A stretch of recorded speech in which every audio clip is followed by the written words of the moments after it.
Hello, hello, Professor Kumara. Hello. Oh, hello. Yes, Oh, yes, oh. yes. I am Katsuyuki Takagi. Son of I am the first speaker of this session, right? 2021 So, lecture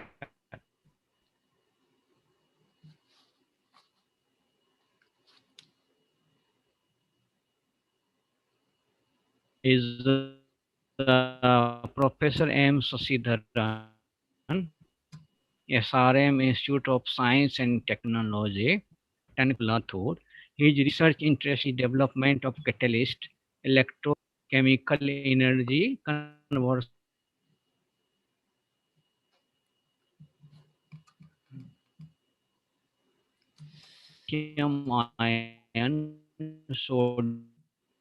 lithium ion, metal ion batteries as development of few catalysts, including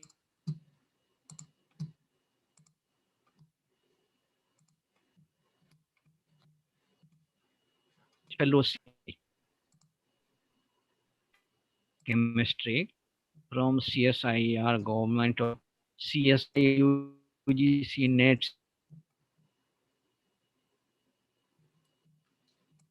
JSPS fellowships and AIST fellowship, GST Japan's fellowship, ISPS Research Associate fellowship, HX Index A32, citation 3194. So I would like to hand over the session to our Honorable Chairman, Professor M. Sasidharan.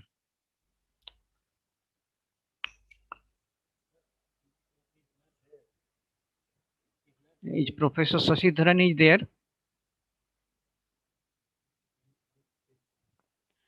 So as since Professor Sasidharan is not available, let us invite our uh, next speaker, Professor Katsuyuki Tagai, Research Institute of Electronics, Shizuoka University, Japan.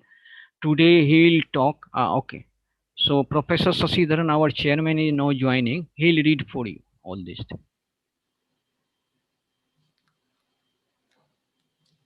Yes, Professor Sasidharan, our chairperson, is there.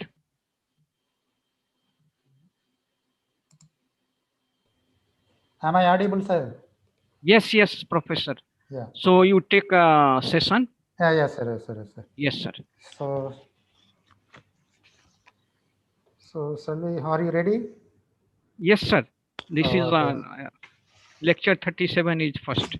Yeah, okay, okay. So it is my great pleasure to introduce Professor Katsuki Takagi from Shizuoka University, Japan. And the Shizuoka University is not new to SRM University because we have the already MOU, Memorandum of Understanding. And so today he will be talking about X-ray imaging using room temperature semiconductor detectors by charge counting methods. Now I invite Professor Takagi Sensei to deliver the talk. Okay, the floor is open to you, sir.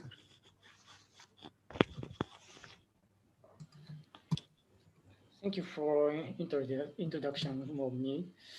Wait, I want to share my presentation. Can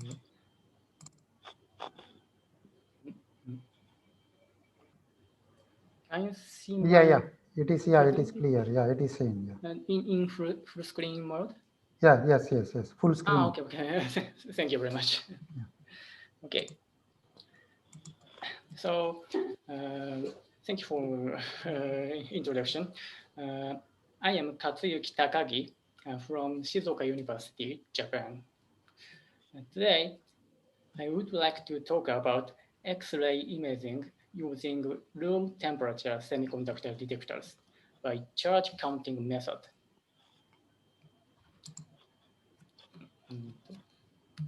Oh, sorry. So The theme of this talk is X-ray imaging. For hard X-ray, the X-ray imaging consists of multiple parts, such as imaging system and detector material,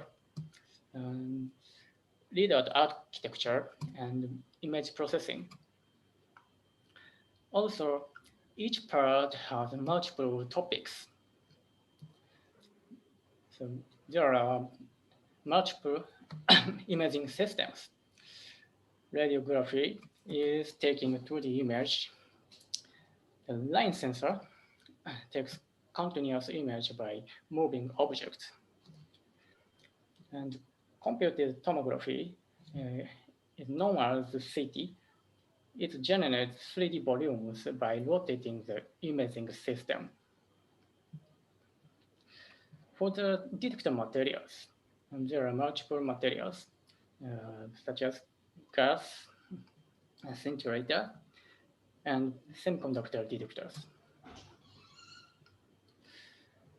Also, for readout architecture, there are energy integrating methods, photon counting method, and energy weighting method.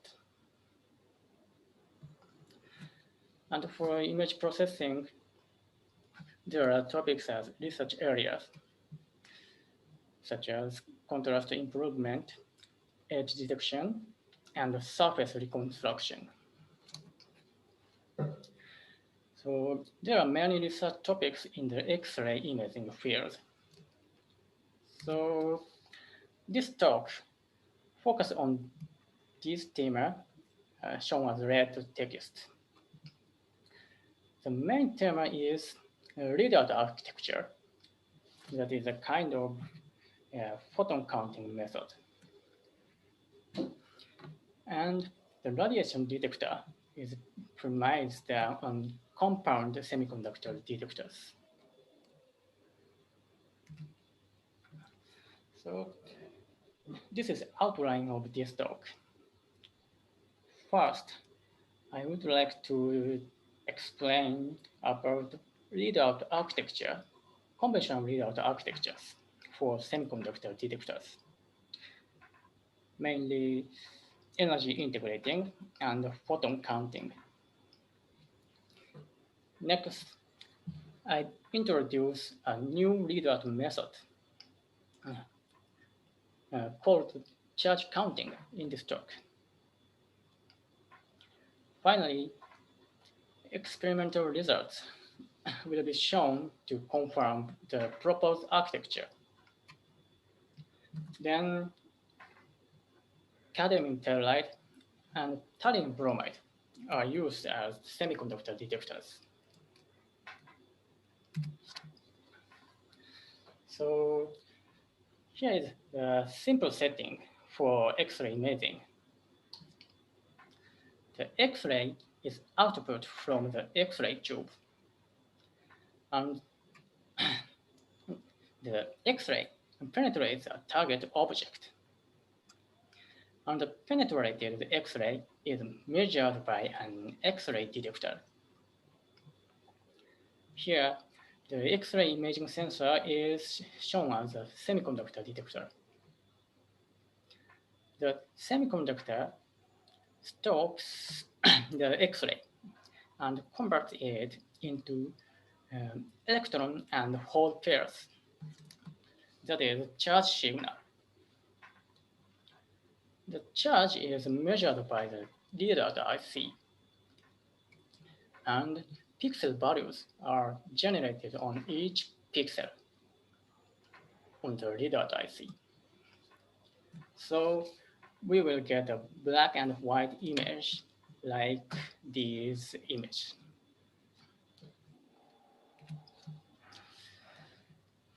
The characteristics of the X-ray source is represented by a spectrum. The horizontal axis shows X-ray photons energy, and the vertical axis shows intensity. In this case, the tube voltage is set to 90 kilovolts So the maximum energy of X-ray photon is 90 kilo electron volts. The relationship between energy and wavelength is expressed by this formula. So the wavelength range is about 0.1 nanometer to 0.01 nanometer in this case. Next, explain more details of X-ray measurements.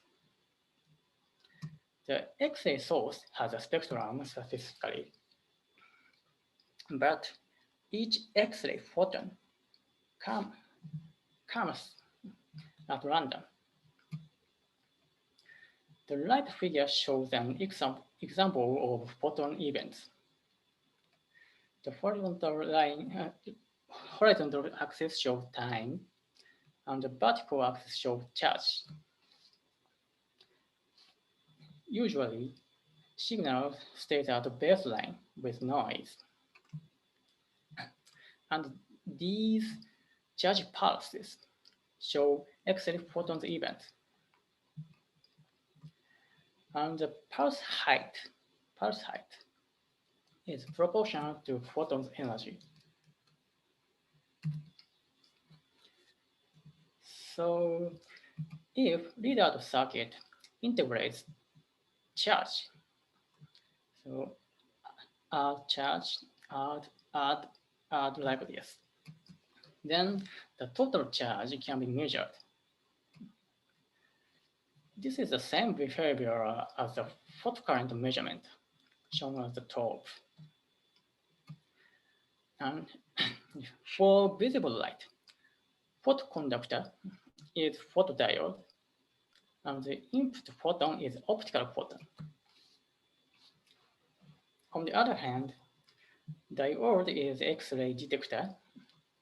On the other hand, sorry, diode is X-ray detector, and photon is X-ray photon for X-ray measurement. Now, we measure the photocurrent. So pixel value is generated by the total charge. This is known as energy integrating detector. On the other hand, if readout circuit counts the number of X-ray photons by using energy threshold like this, the threshold should be set to reject electrical noise. So now we can count the number of charge pulses, 1, 2, 3, 4. So we can also know the number of X-ray photons. This is called as photon counting detector.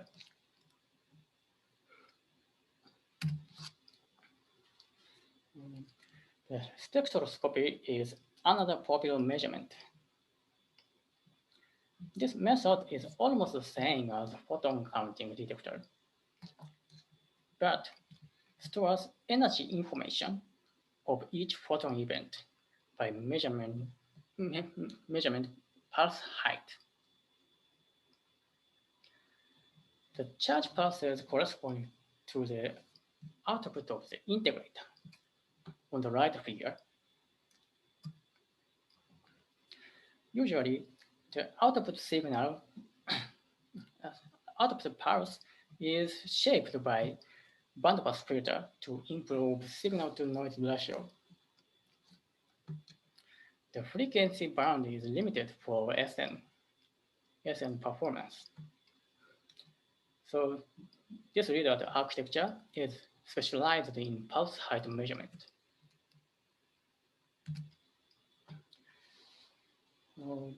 There are several readout methods. So what are differences between them on X-ray imaging? The first difference is pixel value. their measurement is different. So the measured value is also different.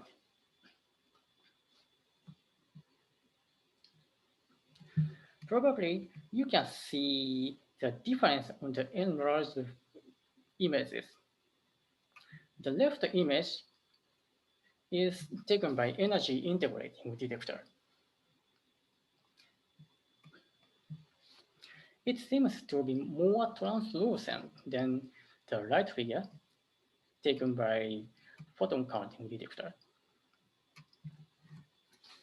So this is because of weight of X-ray photons on the signal processing.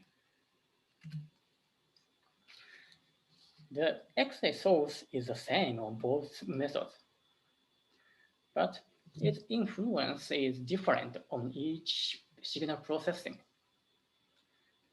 In the case of energy integrating, high energy photon generates a lot of charges, but low energy photon generates less charge. This weighting function is normally proportional to energy, photon's energy. Therefore, the spectrum of measured charge is changed from X-ray spectrum, like the orange graph.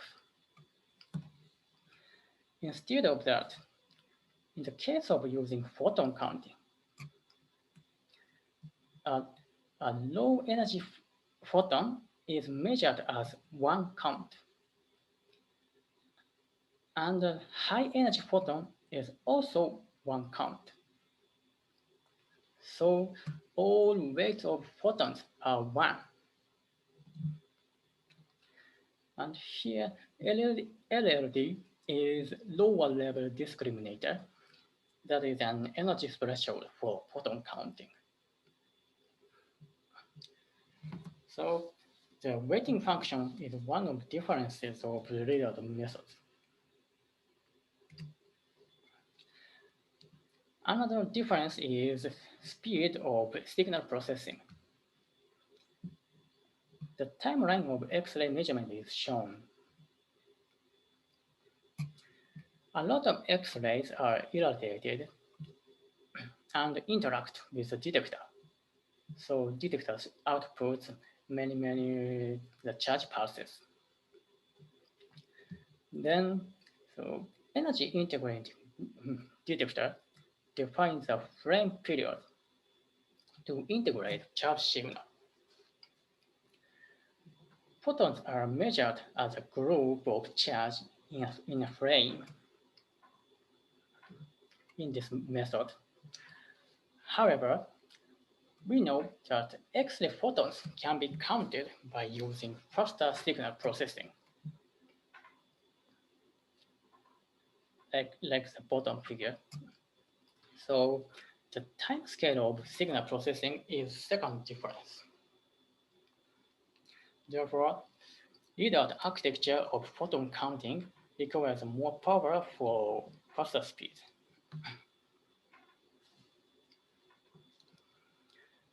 So far, I explained about conventional readout methods.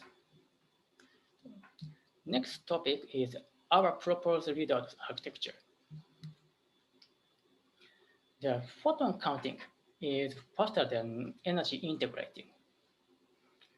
And photons are discriminated one by one because the photons are particles.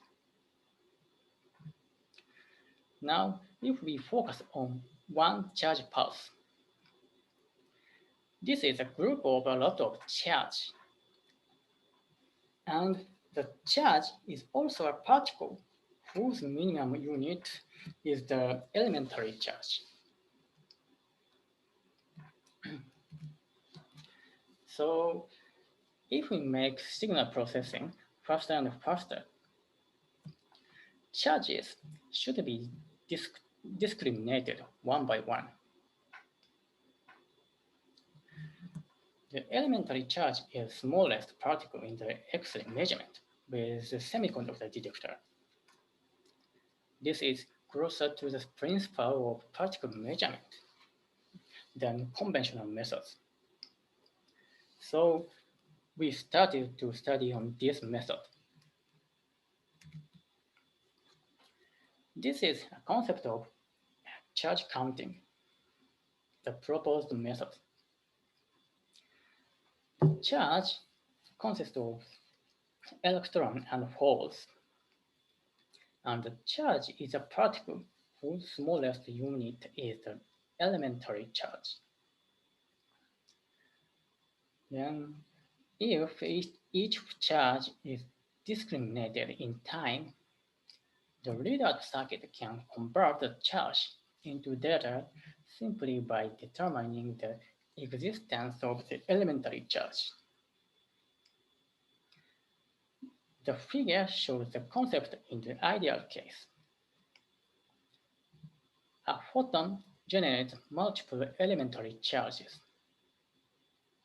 and each charge is discriminated in time in ideal. Then we know how many elementary charges are generated by using fast enough comparator that determine the existence of elementary charge. And then we get a diesel pattern corresponding to the photon events.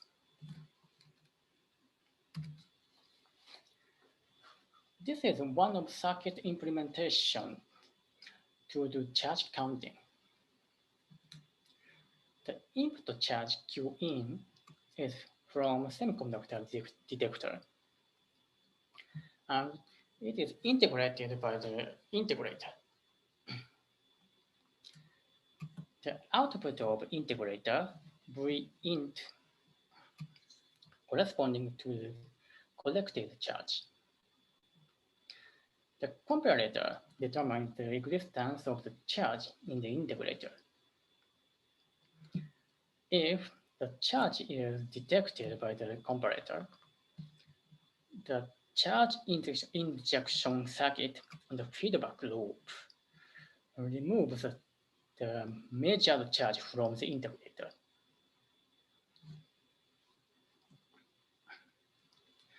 The collected charge is reset by this injection behavior. This circuit realizes a signal processing on charge domain, and its effect is described as this formula. D out equals Q in divided by QLSB, where QLSB is the elementary charge.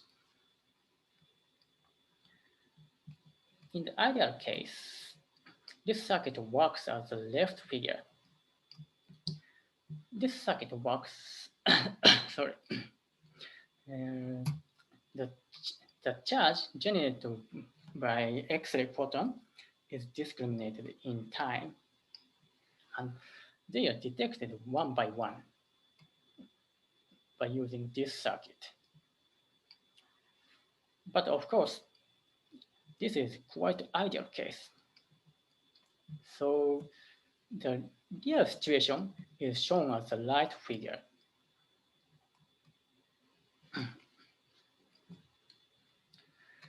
In the real situation, each elementary charge cannot be discriminated. So it is treated as a group of charge. However, this circuit still works well as charge counting circuit based on QLSB instead of the elementary charge. The total charge is stored on the integrator while at signal processing.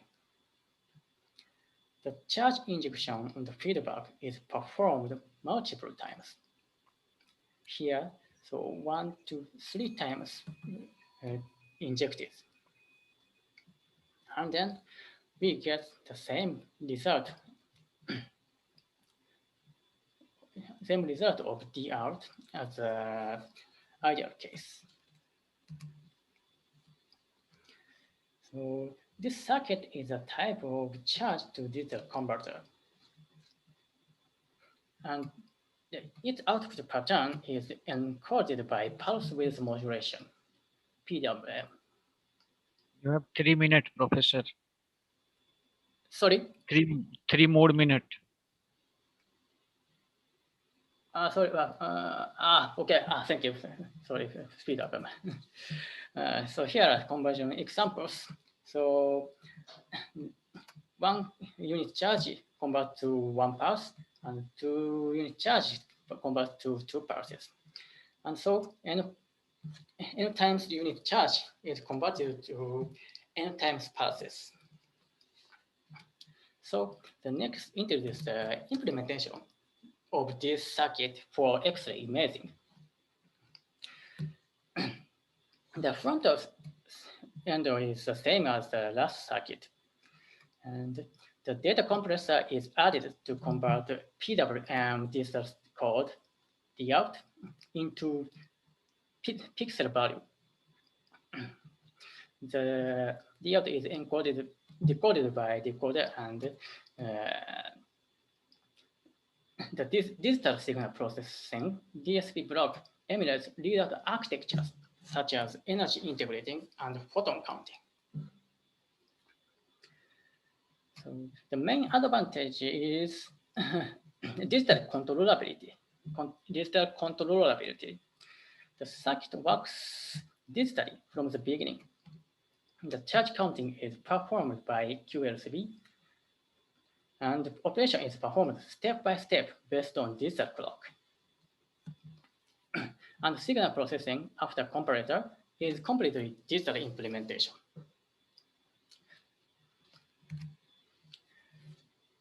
And this is examples of implementation of energy integration and photon counting. So energy integration path and photon counting path is different, but this is completely realized by digital circuit. It is easier than the conventional analog implementations. So finally, I show experimental result of CMOS implementation of our architecture. So the 1 pixel circuit is 80 micrometer by 80 micrometer, and the prototype chip has 40 by 40 pixels in the center of the chip. First, we stack the cadmium telluride detector on the readout IC, ROIC. So the detector has pixelated electrodes, and it forms pixelated diodes. The detector is stacked on the ROIC with silver pumps. Then these are experimental results with the cadmium telluride. So the left figure shows the X-ray imaging result. And the middle figure shows the energy difference, measured energy difference of the different X-ray, input source. And also, our architecture realize different readout architectures. So, by implementing difference readout method, the output characteristics is different. So, and another detector can be used with our ROIC. So we try to use thallium bromide detector. This is more suitable for X-ray imaging.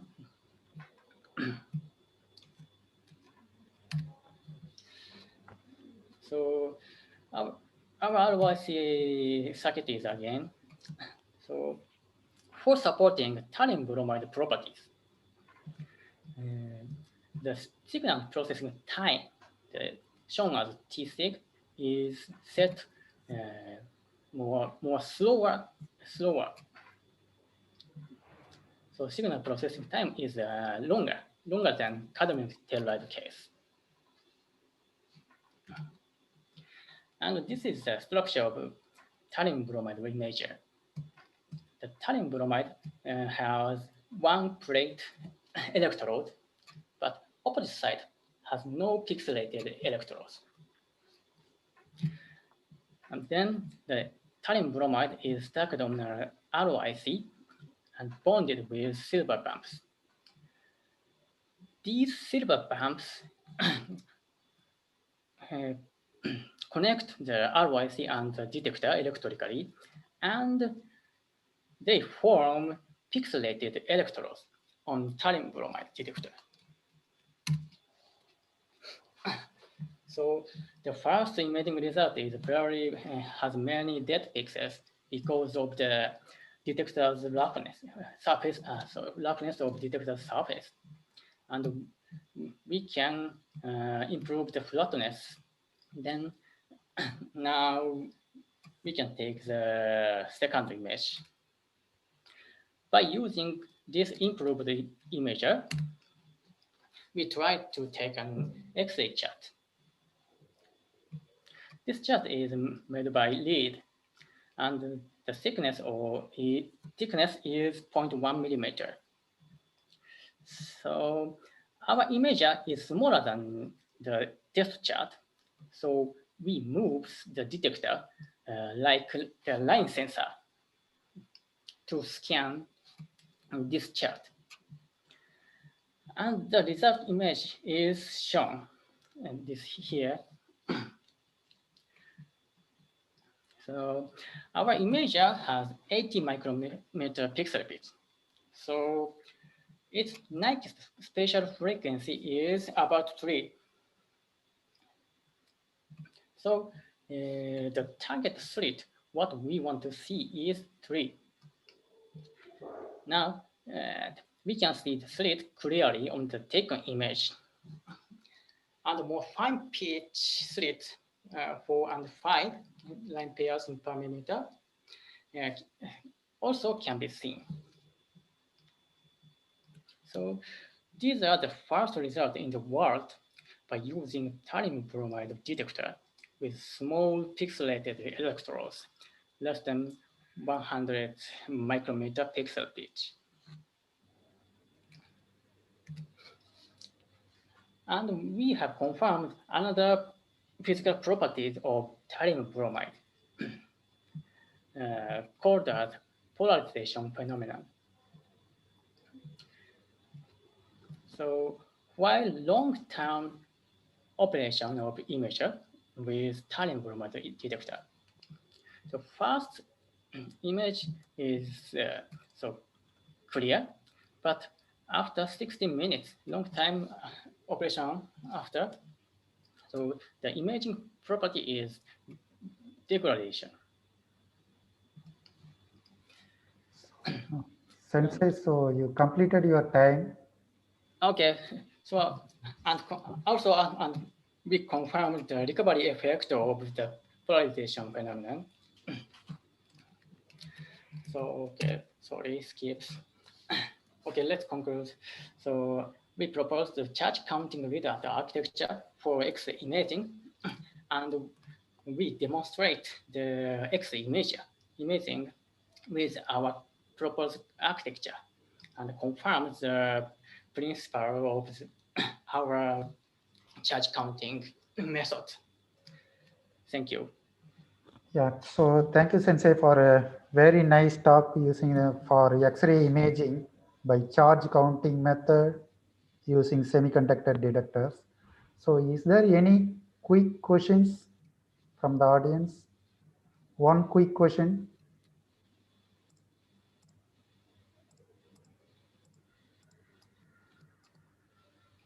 Audience, is there any quick question?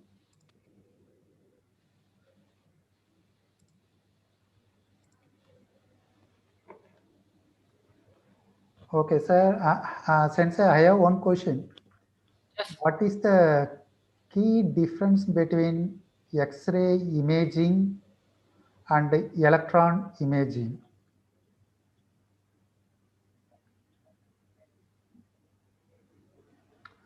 Sensei, you got my point? Good. Sorry. I understand about electron imaging. Okay. Okay, Sensei. So thank you. So once again, thank you very much for the very nice talk on X-ray imaging using charge counting method with the semiconductor device. So once again, thank you very much. So for the wonderful talk. So thank you very much. Okay. So next we will move on to contributory lecture. So there are 3 contributory lectures.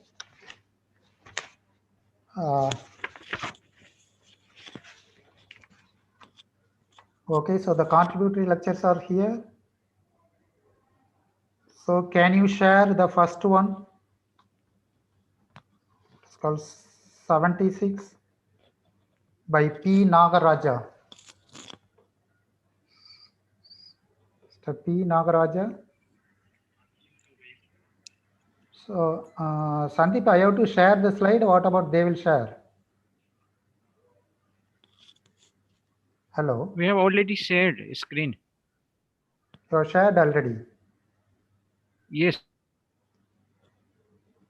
That is a CL76.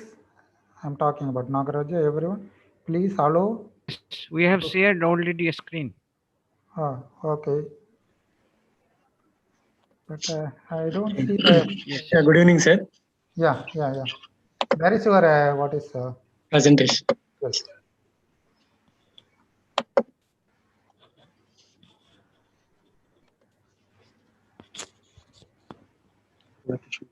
Yes, I could see that. Okay, thank you, sir. Yeah, good evening, all. So I'm 8 minutes and 2 minutes of discussion and interaction. Yes, sir. Okay. So now I'm going to speak on MnO34 nanooctahedrons embedded on nitrogen doped graphene oxide as a potent anode material for lithium-ion batteries. So we know that lithium-ion batteries are a type of electrochemical energy storage system. So which energy can be stored in the chemical form. And in batteries, the merit of the storage is both the storage and the supply can take place in only through one form, that is electron. So there is no losses in energy during this conversion. So our research group working on rechargeable electrochemical systems, particularly lithium-ion batteries and supercapacitors, because we know that as the current world mostly working on portable media devices and also uh, transforming into the usage of electric transportation also.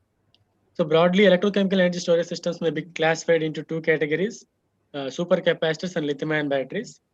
Supercapacitors are meant for high power density, so they can deliver power within a less amount of time. And whereas lithium-ion batteries are meant for high energy density, so that they can able to store more amount of energy. And lithium-ion batteries have achieved great success in energizing portable electronic devices such as wearable electronics or laptops, mobiles, etc. And also now they're transforming or empowering transportation sector, so that we are moving lithium-ion batteries toward the implementation in electric vehicles and also smart grids. So here we can see the Ragone plot that represents the power density and energy densities of various electrochemical energy storage systems. Among these, electrochemical capacitors are meant for high power density but suffering from low energy density, whereas lithium-ion batteries mainly contain high energy density but with a minimum less amount of power density. So many of the research is going on towards to increase the power density and also to energy density of the lithium-ion batteries further. So here we can see a comparison table. And the main merits of lithium-ion batteries are, so we know that lithium-ion batteries are a type of a secondary or rechargeable batteries. And the main advantage of these secondary batteries over the other type of energy storage systems is due to their high energy density, high voltage, and also lightweight for use, and so that we can make a large number of portable electronics, and also low self-discharge. Only about 5% of energy will be discharged per month. However, there are some demerits in the usage of these lithium-ion batteries, such as high cost, poor cycle life, and some safety issues. So many of the research work is going on to overcome these demerits. And this is the basic working principle of lithium-ion battery. So any lithium-ion battery contains three major components: cathode, anode, and electrolytes. Okay. So the commercial lithium-ion battery now using lithium cobalt oxide as a cathode and graphite as an anode. So that has very minimum capacity, less amount of capacity. And the mechanism of the electrochemical energy storage can be seen that during the discharge, during the charge, lithium cobalt oxide oxidizes to lithium cobalt oxide, and lithium ions will move from cathode to anode, and they will store at the graphite, and the reverse reaction will take place during the discharge. So here we can see the condition for choosing the electrolyte for a particular, say, for making a particular cell, where the energies, the electrochemical potentials of the anode and cathode to be chosen would govern. Can you go to your own work? So already you completed more than Okay, half of the time. Yeah. So here we can see the energy of several anode materials. Among these materials, manganese oxide possesses the highest theoretical capacity, so that we focused on manganese oxide based anode materials. So due to their high theoretical capacity, low cost, and high abundance, and then they are eco-friendly. And there are several strategies to made new type of compounds with the new morphology, so that to improve the capacity. So we chosen the microwave digested hydrothermal method to synthesize the compounds under the controlled temperature and pressure to achieve various morphologies, so that to achieve the high capacity anodes. So in the first process, we made graphene oxide from graphene through modified Hammers method. In the second step, we prepared manganese oxide with a nitrogen doped graphene oxide in a one step in a microwave digester. So, and the structural and properties of the synthesized samples were evaluated by using XRD and IR spectroscopy. So that confirms the formation of M1304 having the space group of I41, AMD 141. And these are the same images that in which manganese M1304 particles are wrinkled or wrapped in a highly flexible graphene sheets. And we got flexible graphene oxides and Mn344 nanooctahedrons are spreaded on the graphene sheets. And further, the elemental analysis was done by using XPS, and the percentages are given here. So the total percentage is equal to 100%, which states that the compound we've synthesized in the pure crystalline pure state. And further, the synthesized samples were studied as anode in lithium-ion batteries, and the electrochemical performance was first evaluated by using cyclic voltammetry studies. So this cyclic voltammetry is well matched with the documentation or with the literature. So and the Mn304 stores the energy through the conversion reaction mechanism as mentioned here. And the charge further, the capacity of the synthesized Mn304 material was evaluated by galvanostatic charge discharge studies. So with a good Coulombic efficiency and good reversibility and cyclic stability also. Okay. And here we compared the electrochemical performance of three substances, particularly graphene oxide, bare Mn304, and Mn304 with the nitrogen doped graphene oxide. So among these three, manganese oxide composite along with the nitrogen doped graphene oxide shows better property and good reversibility also. So here further we can see the stability of the composite material is more compared to the bare Mn304 and normal graphene oxide due to the flexibility or buffering capacity of the added nitrogen graphene oxide. So in conclusion, so we made manganese Mn304 nitrogen doped graphene oxide via microwave digested hydrothermal method, and its structural morphological properties are evaluated by using XRD, IR, SEM and TEM, and the materials were tested as anode materials by using CV and GCD. So and we find that Mn3O4 nitrogen to graphene oxide, we achieved higher capacity compared to normal Mn3O4 and graphene oxide. Thank you. So thank you, so Mr. Nagaraja. So the paper is open for the discussion and interaction. Any question from the audience? Yeah, why Mn3O4 and nitrogen doped graphene dioxide shows higher capacity compared to Mn3O4 and graphene oxide? Actually, nitrogen doped graphene oxide provides actually increase the electronic conductivity of the material. Since Mn3O4 is a semiconductor and it is suffering from the limitation that it has a low conductivity. So this when we supported this Mn3O4 with nitrogen doped graphene oxide, it will increase the conductivity and also it provides structural flexibility to the Mn3O4 so that actually this volume variations can be easily handled by the Mn3O4 due to the presence of that nitrogen doped graphene oxide sheets. So can you go to the previous slide? Have you measured the conductivity of Mn3O4 and nitrogen doped Mn3O4? So no, sir. What is the band gap of Mn3O4? Our samples, it is about 2.25 electron volts, sir. Yeah, in general, for any metal oxides, if you dope a cation like nitrogen, usually the band gap goes down. If the band gap goes down, the conductivity will also reduces. Then as for your concept, you are saying that the conductivity increases for the Mn3O4 and nitrogen doped composite. Sorry, sir. Here nitrogen is not doped in Mn3O4. This nitrogen doped graph in nitrogen group, we have taken the nitrogen doped graphene oxide. In that Mn3O4 particles are embedded or distributed. So simply it provides the electronic, it will provide the conductivity and mechanical support to the Mn3O4 particles. Okay. So we are running out of the time. I have one quick question. So what is the capacity of nitrogen doped graphene alone? Alone, actually, it is. You look at the literature, it is on the same order of whatever the result you are showing. Okay, just for your reference, go and look at it.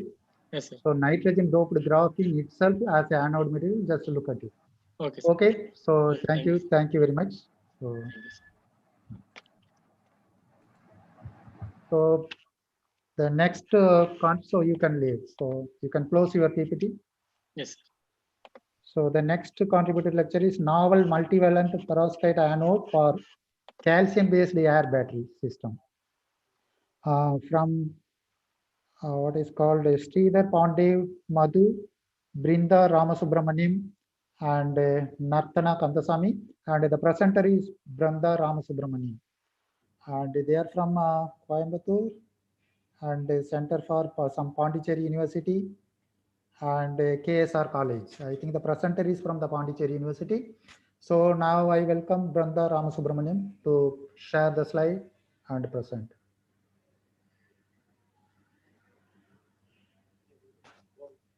So Brinda.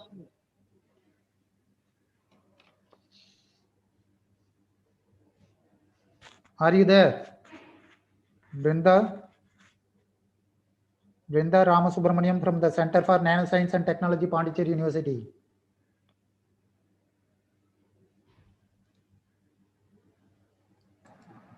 Brinda, if you are there, raise your hand in Zoom.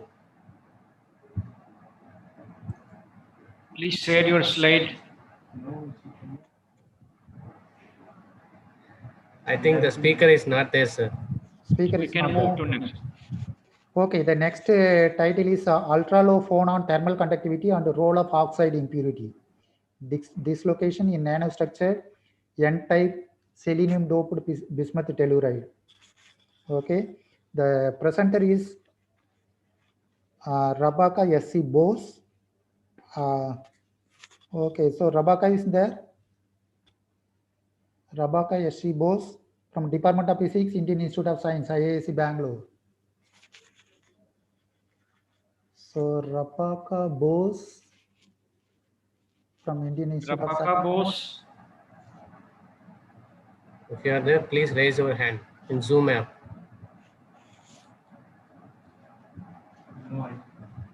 Indian Institute of Science.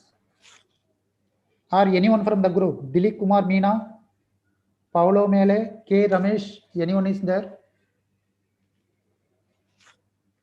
K. Ramesh,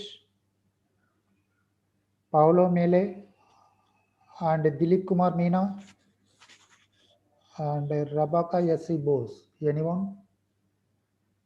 I think not available. Not available. The previous Yes. also no one is there. Natana Kandasamy from KSR College. No, Nobody. Only one. only one. It is very hard to decide.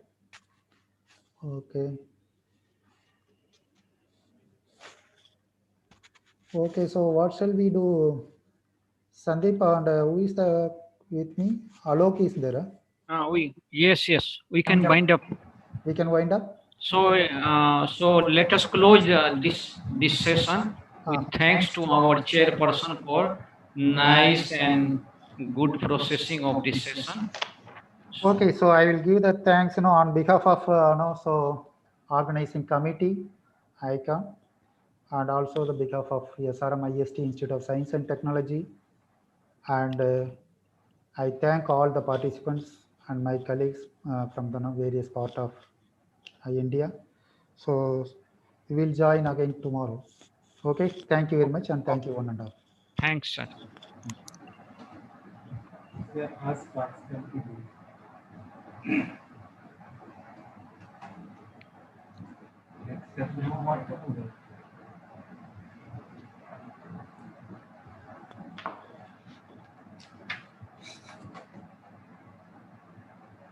I think Dr. M.E. Reddy also here.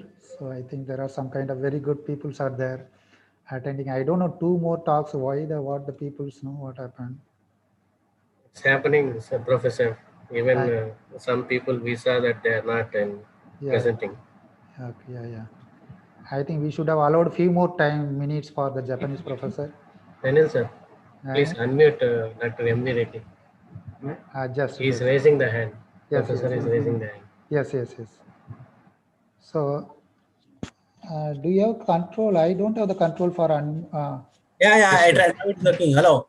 Yeah, sir. Professor, good evening. Hello, sir. Good evening for you in the morning for me around, sir. I would like to have talk around 7:50. I will be there, or what happened my talk? 7:50. Yes, sir. Yeah. What time is my talk? Can you tell me? Can you tell us so that at least today or tomorrow, sir? Today only. If I remember today, the program shows. So Sandeep. Yeah, just 1 minute. I'll check in my.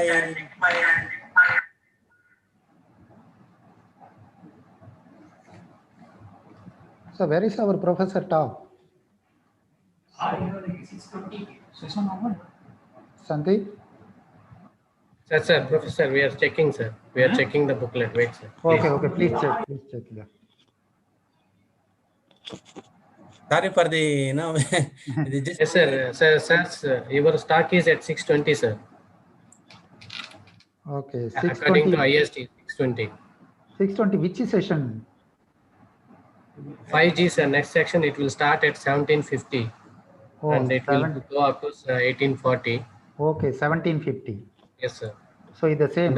In the next section, last speaker, Professor M.V. Reddy. Okay. It is the same, no? G. Okay, since I have time, maybe I'll ask some more questions with our Nagaraj. Maybe small suggestion. In fact, I work with battery material. Nagaraj is here. Yeah, I don't know. Just a friendly suggestion. If he's around, just again. Maybe I think he left, sir. He left. He's not Nagaraj here. also left. Okay. Because he is working usually, it is not a usually called as composite. Doping is difficult. If you do all graphene to metal oxide, sometimes people they will call as doping. In reality, it's called as composite. So that's solid state chemistry experience. I can tell it is composite. Doping is difficult. I think many people will claim as a doping. So it's not really true. Anyway, sometimes people will call that is not in the problem. And also, usually the problem with this oxide-based anodes, the main issue is that how to reduce the voltage hysteresis is a big issue, not the getting capacity. If you do any carbon, you will get improvement in the capacity. That is well understood. Only problem is how to reduce the voltage hysteresis is a big question mark for the practical application. Overall, manganese compound, slightly lower voltage, what they call as hysteresis compared to other one. Yeah. So it's not bad, okay? Not bad. Yeah. Okay, so yeah, then if it is there, then I'll wait. I thought it may sometimes close means then no speaker, then it may not be good. Yeah. No, mostly I used to inaugurate, I used to give 1 hour, 2 hour talk, because they give me last minute and then. Otherwise, no, so we can start 10 minutes before. Is it the same? Yeah, the people same are session? there. No. If no speaker, what about other oral presentations are finished? So it is over, sir. It is over. So there are 10 minutes talk. They did not turn out. Okay. So no. The problem is depending on the audience. We will see what time they're going to come accordingly. I'll be ready. I don't have any problem, Sir, now also we are now only 5 minutes left from the scheduled time. So. Can you hear me? Yes. I have a question. Is about the time. Bueno, I need to presentation and the 5:50, but I don't know what time is it. A different time, other time. So your time is 5:50, yeah? Yeah. So Alok, can you clarify? Can you clarify this? I'm confused with the time in the schedule. My presentation are in the 6, in the 6 p.m. But I don't know the hour. We have a different time. Our time. Or Ivan, yeah. Just so Alok. Yes, sir. Our time is up. I think 5:40 up to. Yeah, 5:40 up to. So I yes, think we were. Okay. Yeah, 5:40. This time is over. The next one is. So we can hand over to other session. Okay. Okay. It's the same. Okay. So yeah, thank you for all the participants. I hand over the session to others. So who is the other session chair?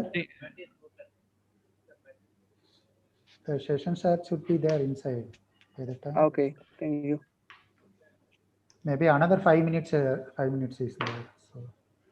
Okay, thank you. Okay. In the meantime, through phone, I will inform them.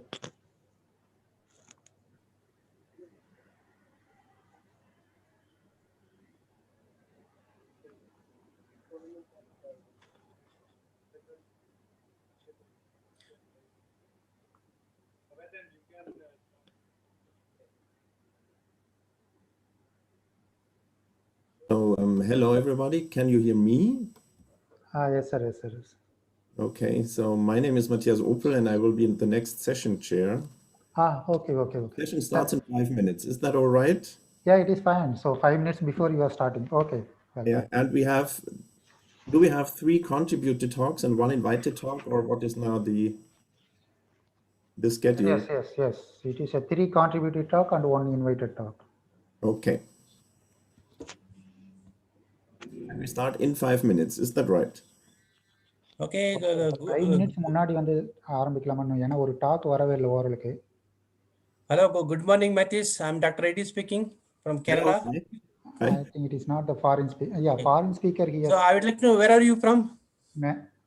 I am from Germany, Munich. Okay, I know. Okay, which institution is here? I come from Garching, Walter Meissner Institute. Yes. Okay, good. In fact, many people we know, some people from Germany, so from Max Planck, and then Professor Martin Winter from battery. Okay. Yeah, in fact, okay. Maybe I'd like to show you. I'd like to see 5 minutes profile. Maybe I can go. As per now, still he has not started. Monsieur, okay, so I'm sorry, there are 2 people Matthias. at the same time. Okay, somebody Matthias is there. Okay. Since another 5 minutes, maybe we can chat. So okay. Sorry, maybe I didn't see your full profile, monsieur. Just okay, 1 minute. Next slide. So is the time for me to. No, we are not yet started, right? Our session starts at 5:50, right? Okay. You want me to start? No, we'll follow the thing. Maybe another 50 people wants to come, then it's okay. Okay, welcome you all for the last session of day 2, session 5G. Let us introduce our session chair.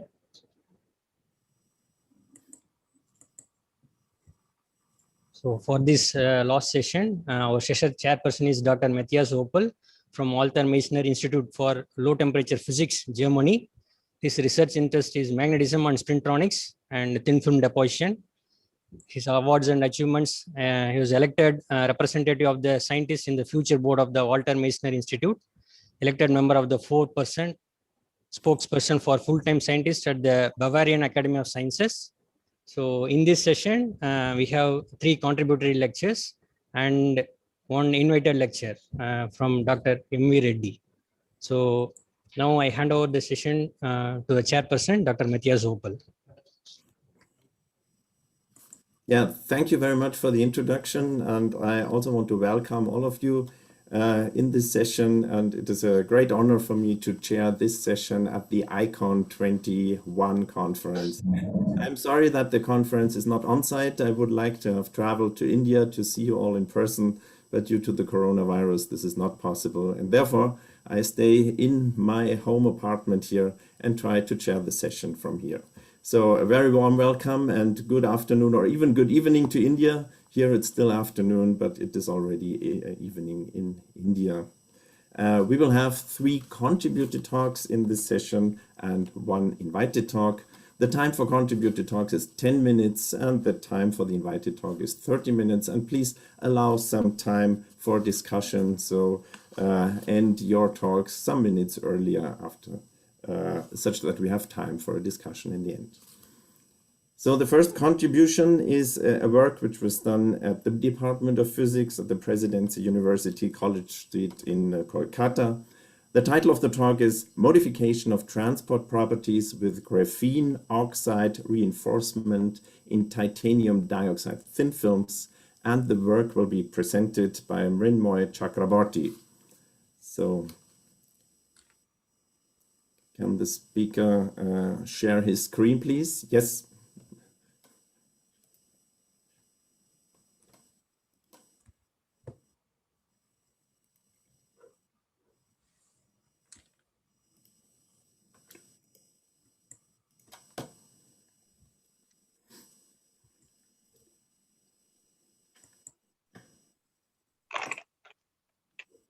Good evening to everyone. I am Minmoy Chakraborty. Now I am going to discuss about modification of transport property with graphene oxide reinforced in TiO2 thin film. These are the following content. Now I am going to discuss about the properties of metal oxide TiO2. This is a wide bandgap semiconductor. This is a high excitation binding energy, greater effective surface area, high electron mobility, high charge collection efficiency, and more electron transportation, and highly transparent in visibility. TiO2 is stable compared to other metal oxide and electron density maximum. So what problem occurs? There is a recombination law. First recombination of photon and electron hole pair, solo response and weak photo responsibility and efficiency in low dimension. So what to do? I have modified the carrier transport by combining metal oxide with other functional material like graphene. Now I am going to discuss about the properties of graphene. Electrical conductivity increase significantly with geo incorporation, decreasing recombination, and increasing lifetime of photogenetic charge carriers of the host matrix with enhanced photocurrent and ultimately increasing photoelectrochemical performance. The incorporation of little amount of geo in TiO2 host matrix significantly modulates the transport property by introducing a conducting pathway for carrier transport, and which is enhance the charge mobility, also diminishes the effect of gain boundary potential barrier. Graphene is a unique transparent 2D material made of sp2 carbon arranged in hexagonal nature. Geo additives are often semiconducting, metallic, or even polymeric in nature due to owing high active surface and excellent carrier mobility. To modify the charge transfer, also significant decrease of tau value attribute to the gain boundary contribution with geo reinforced TiO2 thin film, convert the little amount of conducting geo, modify the gain boundary of 15 geo, and facilitate better charge transfer width. So the hot formula of higher concentration of geo have not been used when increasing temperature. It is also difficult to mix with TiO2 uniformly due to their hydrophobic nature. Now, what advancement and propylene allied in nanocopinate thin film in solar application. Two synthesized and characterized metal octet, graphene octet, nanocomposite, various types of measurement were examined. The modulation of optical and electrical properties of metal octet with geo was studied, each indicating photoelectrochemical performance. The manipulation of defected in semiconductor with geo studied to photoluminescence measurement and photocurrent increase and recombination decrease and increase lifetime of photogenic transparent of the hot matrix. To understand the charge transfer mechanism in connection with the gain boundary modification in the nanocomposite thin film studied by temperature dependent impedance spectroscopy measurement. Here net impedance is lower with might data higher photocurrent and ultimately higher efficiency. Now I am discussing about the synthesis of TiO2 nanocomposite thin. As per 1.5 mm titanium isotope was taken in a beaker, then 5 mm pure ethanol was mixed into it. Then after 50 minutes, 8 drop over GA was added into it. Then after 50 minutes, 5 ml was ethanol was mixed into it. Then after finally 90 minutes, we got TiO2 solution. Then pin coated of the FTA coated glass supply at 3000 rpm for 30 seconds. Now I am discussing about the graphene octet solution preparation. As per 100 md graphene powder was taken in a beaker, then 50 ml pure isopropanol was mixed into it, then it was cleaned by ultrasonication for 3 years. Finally, the solution was filtered and stored and geo solution. Now I am discussing about the fabrication of TiO2 nanocomposite film. I have mixed the of TiO2 solution and geo solution in the volume ratio to get the TiO2 by 5%, 10%, and 15% geo. Then the mixed solution was pin coated at 3000 rpm for 30 seconds. Then it was dried at 393 Kelvin for 10 minutes at hot air oven. Then finally film was annealed in the annealing furnace. Finally the film was stored in the vacuum desecator. Now I am discussing about the optical properties of TiO2 thin film. There was 80% transmission within the range of wavelength 380 to 800 nanometer. Here all the lights are transmitted, and 385 nanometer here all the lights are absorbed.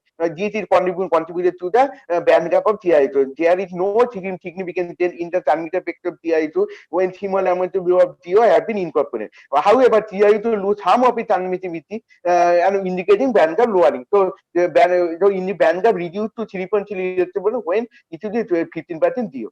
Now I am discussing about the APHM of TiO2 and TiO2 geo. It is clearly indicate the morphology indicate that a nanoparticle was gently aggregate compared to nanocrystalline gain which are uniformly distributed compact in nature and homogeneous. The approximate size of 10 nanometer. From the surface morphology of TiO2 geo, the nanoparticle was dispersed into geo solution.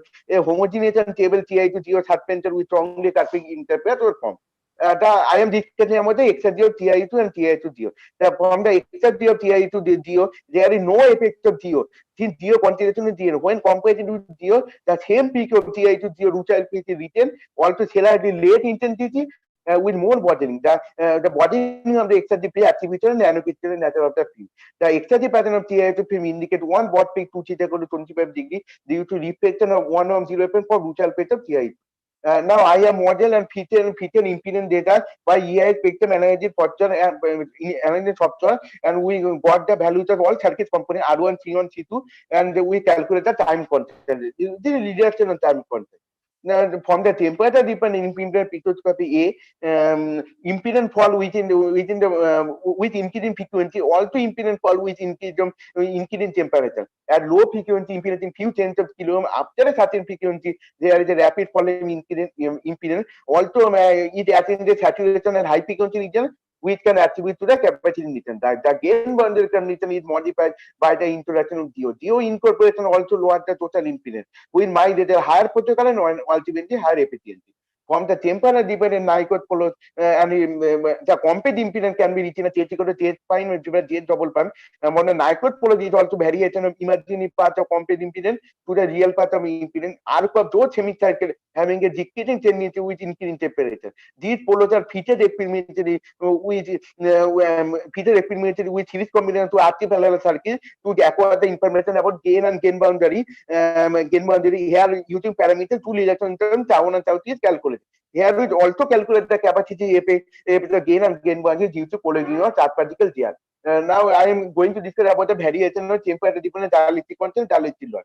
The dielectric loss is a very important parameter. It is associated with path dissipation. And dielectric loss, there is decrease in dielectric loss with temperature, implying a induced field polarization at the interface by addition of geo in TiO2 significantly increasing due to conducting nature. and also there is the increase in dielectric content with temperature, but also addition of GO due to formation of conducting joint. At low frequency, there is a rapid decrease of with frequency due to polarization of molecular dipole. Now I have concluded that here we are successfully fabricated of highly transparent TiO2 nanocopy thin film by ET fortification solid thin film technique. Optical bandgap I estimate from the optical thermometer 3.3 electron volt. Microscopic and optical studies confirm the formation of highly transparent completely thin film with nanopixel and TiO2 The temperature dependent impedance spectroscopy study in the frequency range 100 to 5 mega reveal the electrical response from gain boundary and interface. And we demonstrate that the transport characteristic modification of TiO2 with incorporation of little amount of GO by temperature dependent complete impedance spectroscopy. The Nyquist policy feature by series combination to artificial here the reduction time is estimated which are arising only due to electrical response for gain boundary and interface. Another application of simulated segment. Also temperature variation of dielectric content, dielectric load is also studied.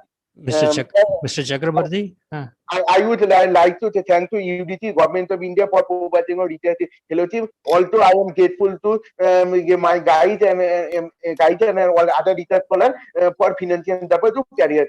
Thanks to all of you. Yeah, thank you very much for the talk. The talk is now open for discussion, questions, and comments, please.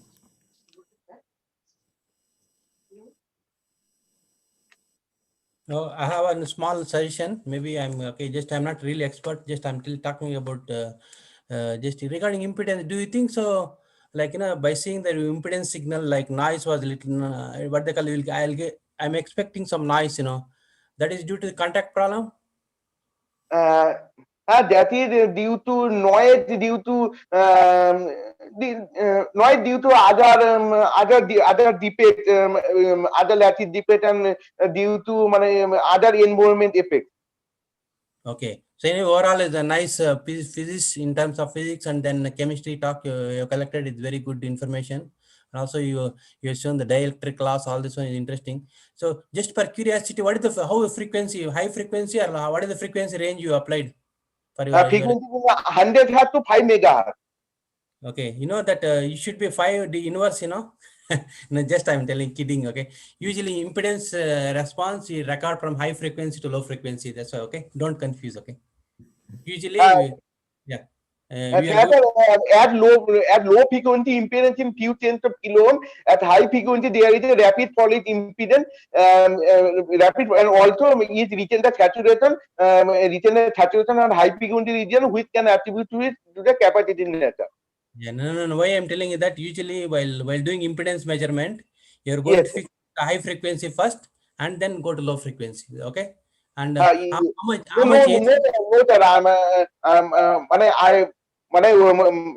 am from low frequency to high frequency. I am measuring from low frequency to high frequency, sir. Oh, usually I don't know. Just check the instrument. Okay, don't worry about. Okay, just go there, check the instrument how it will work. Okay, and what is the AC up to 10 or 20 millivolts? Just check that one condition. Okay, so I would like to know that your TiO2. So suppose instead of thin film, if you make a porous material, you will behave like this similarly, because surface area is the main issue to what they call a dye to because TiO2 has a high active surface and excellent caloric mobility, high external binding energy, high active surface area, and also fast electron transportation, and it is highly transparent in visible region. Okay, anyway, nice work. Good work, and keep it up and then do well. Okay, good luck. Yeah, thank you, sir. Thank you. Yeah, thank you. So I think we should move on to the next talk. The next talk is a work which was done at different institutes in Tijuana in Mexico. The title of the talk is Influence of Morphology on the Oxygen Reduction Reaction of Nanocrystalline Beta Manganese Oxide, and the talk will be presented by I. Cruz Reyes. So please share your screen, and we are looking forward. Mr. I. Cruz Reyes, kindly raise your hand. Chakrabarty, stop sharing. Yes, sir. Mr. I. Cruz Reyes. Kindly share your screen. Are you there? Chakrabarti, stop your video. Yes, sir. Yes, sir. Contributory lecture number 98. I quiz raise. Are you there? Kindly raise your hand. Yes.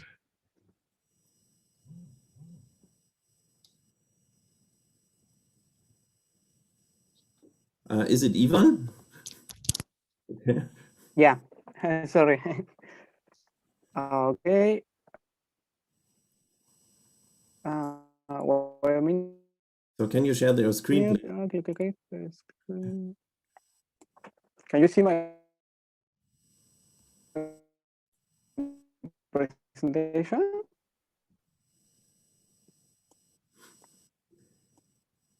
Not yet. Can you see? Not yet. Now. The presentation, yes. the slides? Yes. Now it appeared here. Okay, I can see it. So we are looking forward to your talk, please. I have a problem with the audio. So I can hear you. Yeah, please go ahead.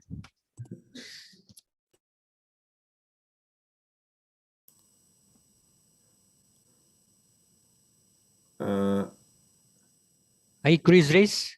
Kindly share your screen. Okay, sorry, I have a problem with the yeah. Can you see the presentation? I have. Yes. Can you hear me? Yes, please go ahead. Yes, please go ahead. We see the presentation, please. Okay.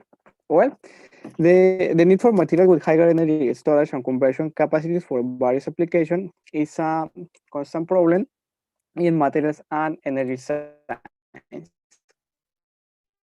The oxygen reduction reaction, OR, is considered as one of the most important electrochemical reactions with respect to instrumental application in grid energy conversion storage system, ranging from the fuel cell to metal or I battery. Is widely accepted that the oxygen reduction reaction in alkaline media can occur by several pathways, where the transfer of the 4 electron is involved without the formation of the intermediaries. This route is called the 4 electron pathway. On the other hand, the oxygen can also be reduced by indirect routes. In the 4 electron cell, the direct 4 electron pathway is preferred. And this is this. At the present, the platinum-based catalysis are the best catalysis for the oxygen reduction reaction. However, we know the high price and the scarcity of the precious metals severely limit their application. For this reason, the search and exploitation of the new catalytic materials have been carried on, where metal oxide have a received great interest. With the metallic oxide, the manganese oxide is of the particular interest that is to the low cost, abundance in the manganese on the air, low toxicity, and relatively high activity for the reaction. In addition, Mexico has a good production of the manganese. In this work, we present the synthesis of the rutile phase beta manganese oxide nanostructure by the hydrothermal method. For the synthesis of the experimental part, the synthesis was synthesized by the hydrothermal method using a permanent potassium and manganese sulfate. This is for the nanorods, and the temperature and reaction time were at 120 Celsius degrees and 12 of respectively. For the second structure, the flowers was prepared using a potassium sulfate, and manganese sulfate. This dispersed in a solution tubular of sulfuric acid. Well, for the results, we have a two different nanostructures, nanorods and flowers. It's like dandelion flowers. The TEM imaging revealed that the dandelion flowers are constructed by a large number of the uniform radial nanorods, and each of these nanorods have a smaller size compared to the nanorods or rods observed in the first structure, figure A. So both structures have a clean and smooth surface in addition to not having the presence of the nanoparticles or agglomerate. Well, for the surface area, the materials present in isotype time 4 with the H3 series design indicate the extent of the slide shape parts according to the UPAC classification. It should be noted it should also be noted that the surface area of the nanostructure increased about around 5 times compared to the commercial material. This material is amorphous, don't have a structure. And for the XRD patterns of the manganese oxide, the phase section showed and corroborate the tetragonal rutil phase of beta manganese oxide. So the red bell analysis, the unit cell parameters is convincing that there is a concentration in the volume cell for dandelion flowers, and this is contributed directly to the mobility of the anions. For the XP analysis, the manganese 2p region from the 640 and 660 electron volts, we have two peaks around 653 and 642 electron volts, which was assigned to the manganese 3 halves and manganese 2p 1 half. The manganese 2p 3 halves were deconvoluted in two peaks, and this peak is attributed in the surface of the manganese in state oxidation 3 and manganese in state oxidation 4. Apparently, the surface or the relation surface of the manganese plus 3 over manganese plus 4 molar radio of the catalysis is distinct for the structure. And as is discussed in the literature, the oxygen vacancies will be generated to maintain the electrostatic balance once the manganese in state oxidation 3 appears. In this case, the nanoflower present the less value, and the nanorod have a value around 1.7.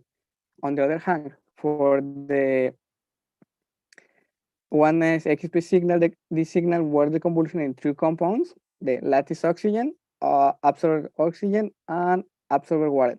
The relation of the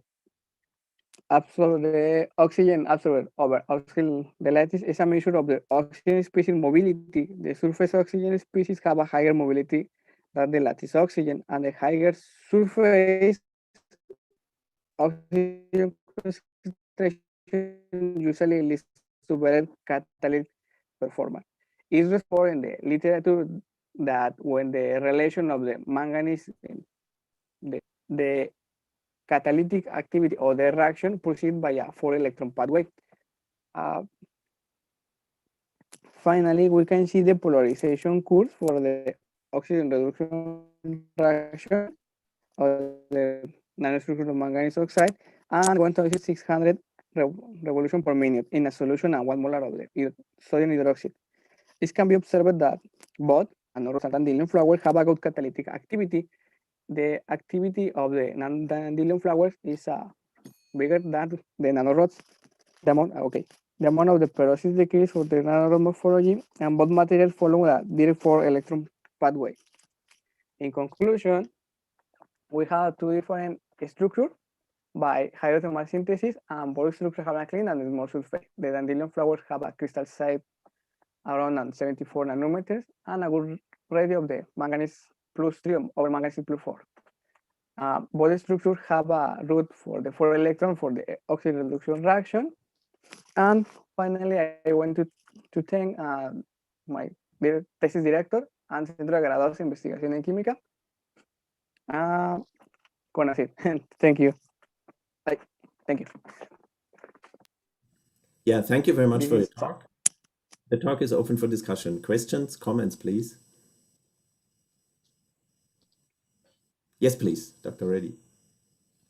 Okay. Anyway, very interesting question. In fact, I worked with this material for a long time, just as a solid state chemist. So I would like to know that, do you think the beta phase is almost similar to the alpha MnO2, or it is different? Just I didn't look because we prepared long. Are they different in the structure? Yeah. Or in the phase? It's almost same. Yeah, in terms of phase, you know that is the polymorphs. Alpha and beta, almost same lattice parameter, the different lattice parameter. Yeah, it's here. Wait a minute. We have the structure, the tunnel. Okay. Alpha, it is like more alpha, and gamma. For the oxygen reduction reaction, the report in this case we try to understand the relation on the other parameters. Okay. Okay. Anyway, nice. Just it is clear for me. Okay, it's very. In fact, it's very interesting also because yeah, really good. Really good. In fact, okay. So because I looked into the alpha phase and some other phase, just gamma also. I think beta. I'm a little bit very interesting. Thank you. Thank you very much. Thank you. Yeah, thank you. Further questions, comments? This is not the case now. Then we could move on to the third contributed talk.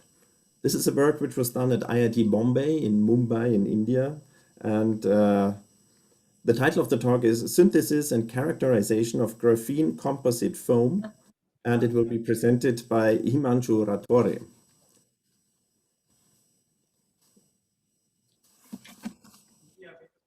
So are you Himanshu, there? Himanshu Rathore, kindly raise your hand. Contributory lecture number 99, Himanshu Rathore. Kindly raise your hand. Cruise race, kindly stop sharing.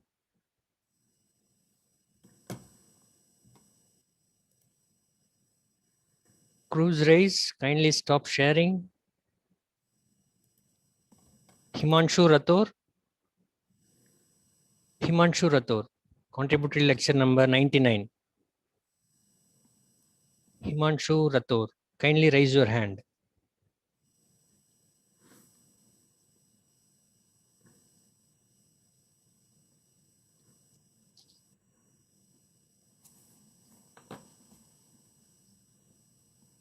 Himanshu Rathore.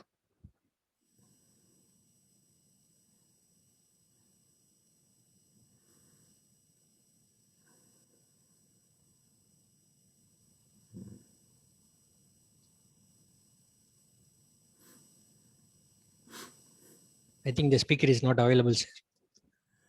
Yeah, I also think the speaker is not available. So how should we proceed? I think we will proceed to the invited lecture. Then we proceed with the Yes, sir. Yes. Yeah, that's a great idea.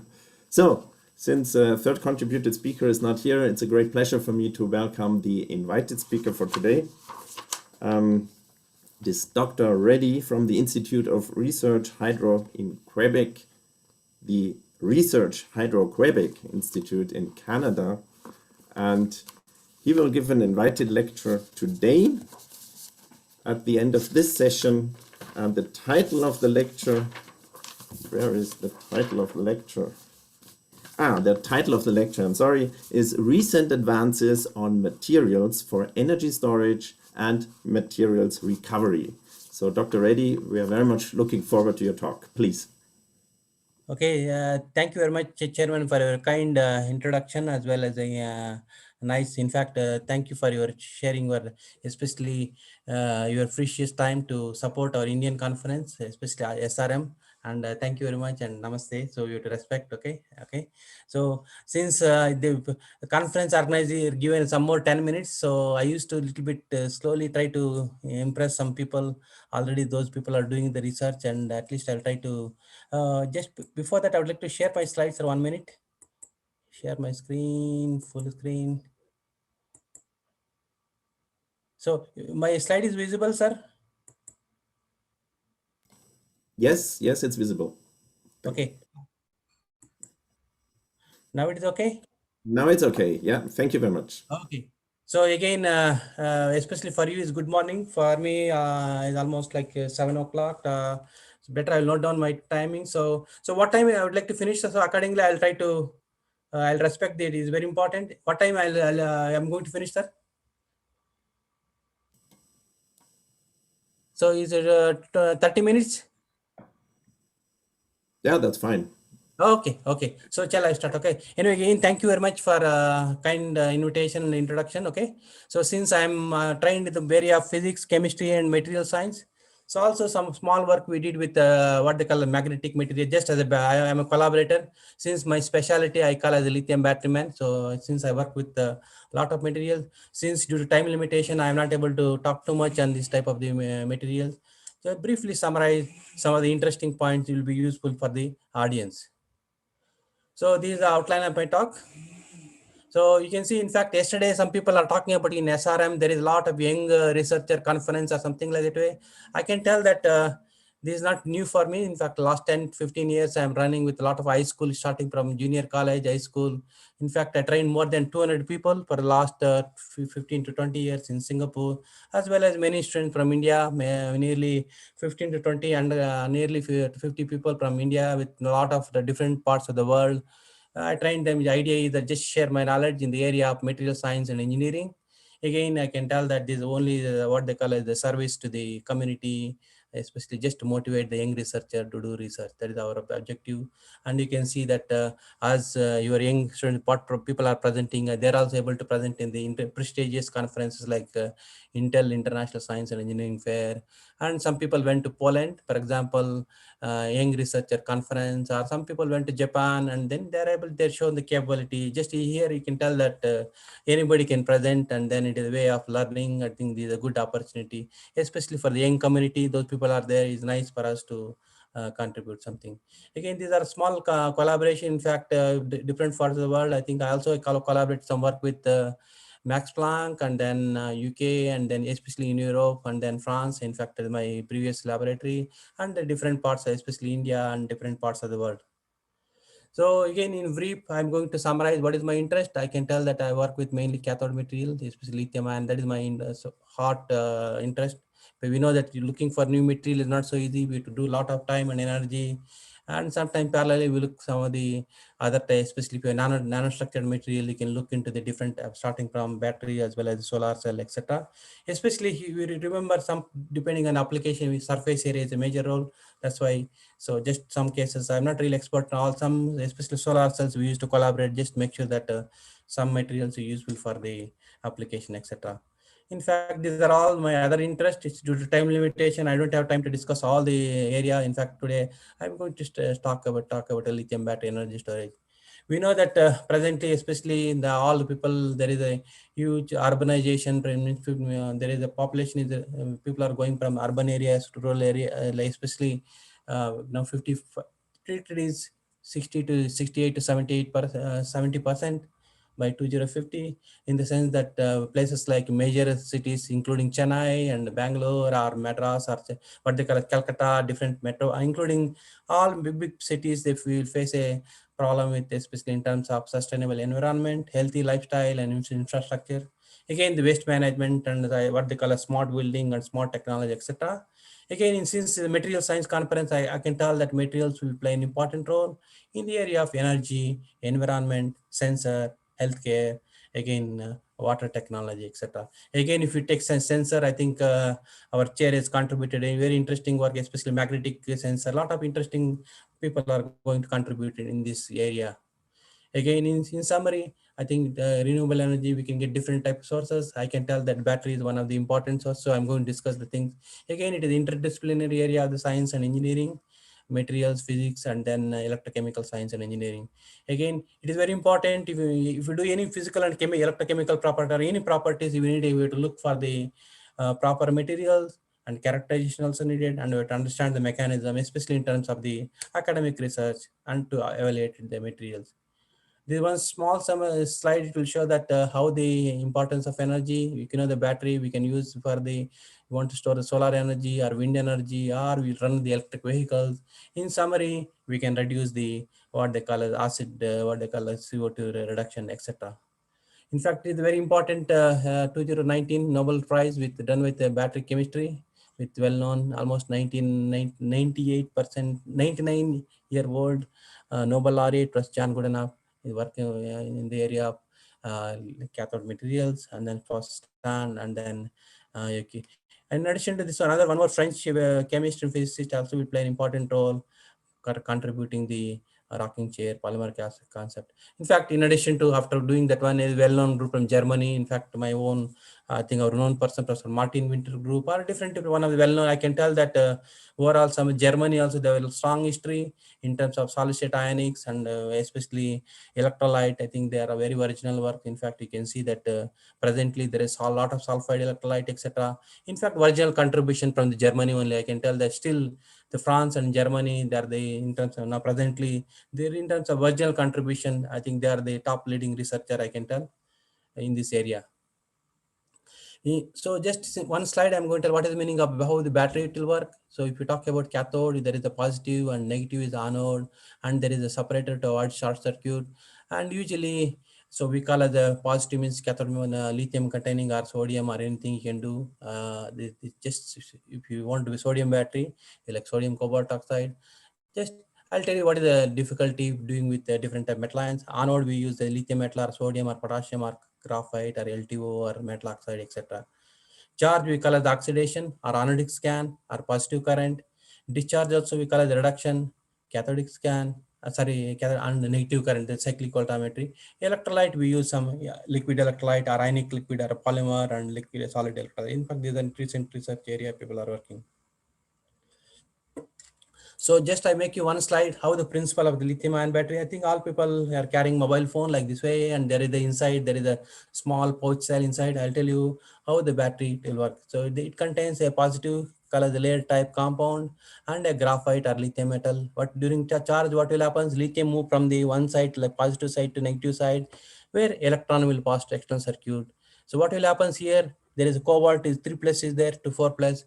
It becomes what they call as oxidation. That's why voltage will develop. For example, if you go here, so charge this one, we can get a voltage. So that's why, and as for example, depending on material, the voltage will vary. This voltage of cell is nothing but difference between charge minus discharge. So we get the voltage. So that's why in for practical application, that bit should be higher is better. Okay. And also you may ask you what are the importance of this one? Yeah, still you can as a physicist.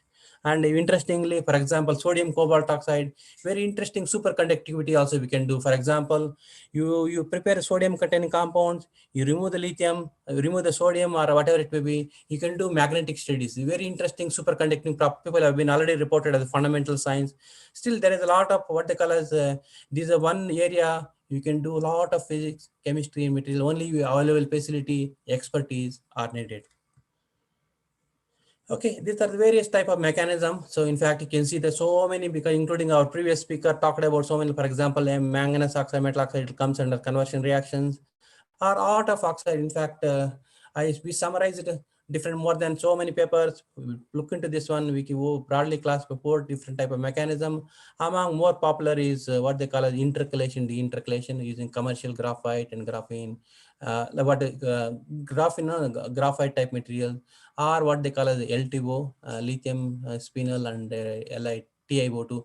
In fact, you can take MnO2 also, you can cycle up to 1 volt. That one also we call as the intercalation type of cathode, because only we are playing with one lithium. Means you try to prepare MnO2, react with lithium, it will form LiMnO2, that is called as intercalation reactions. We don't go to lower voltage, that is a different mechanism. If we take a silicon tin, we'll form alloys with lithium, we'll get a huge volume variation, we get what they call expansion and contraction, a little bit problem. Since I don't have much time to discuss too many, I'll convince them what are the importance of the reactions, and if you use alloying and then conversion reaction. For example, tin oxide, if you cycle to 1 volt, it's alloying. In the same material, if you cycle up to 3 volts, you do the conversion. This is very important. Sometimes many people do mistakes. They cycle the tin oxide, putting some carbon, they cycle up to 3 volt, they climb this mechanism. So try to do proper papers. For example, Jeff Dan, including our chemical review, it is very useful. Try to write a proper mechanism. So don't worry about what other people have done. So it's very important as a young researcher, try to read a proper papers, make sure that you are able to get some, just tell the story saying that what results we are getting. So we know that if putting any carbon or graphene type of composite, you will get the improvement in the stability because of the improvement in the conductivity, and then what a volume variation, etc. I can see. So it's very important criteria. We look for energy storage or whatever it may be. In any battery, it must adopt long cycle life. More reliability is very important. Adopt the climate condition. For example, places like India, sometimes extreme climate weather or low and high temperature have to adopt, and high energy density and power density and high coulombic efficiency. Impedance means resistance shall be lower, and working voltage I'm going to tell. And again, we need a fast charging is very important. Did we use any electric vehicle within 5 to 10 minutes is a question mark, and including the charger also. In fact, still a lot of technology, many people are concentrating, working. So I can tell that is a combination of both engineer and then etc. Again, after solving all this one, you have to look for more safety, low cost and toxicity. This is very, very important criteria is needed for the real applications. So one slide, if you tell talking about a whole lead acid battery and lithium, only the voltage is slightly higher. As a consequence, we can get higher energy density, as I discussed in the previous slide. Overall summary, if you have material, depending on material chemistry or what are the things people can do, we can play with different type of nanostructures, starting with the particles, plates, rod, and strips, etc., etc. Again, it depends on your expertise, and you can play with chemistry, and then you can do some interesting what they call morphology, etc. Overall, since the basic talk I'm going to summarize, you can cook the material in a different way, either chemical method, or you can produce the materials in thin films.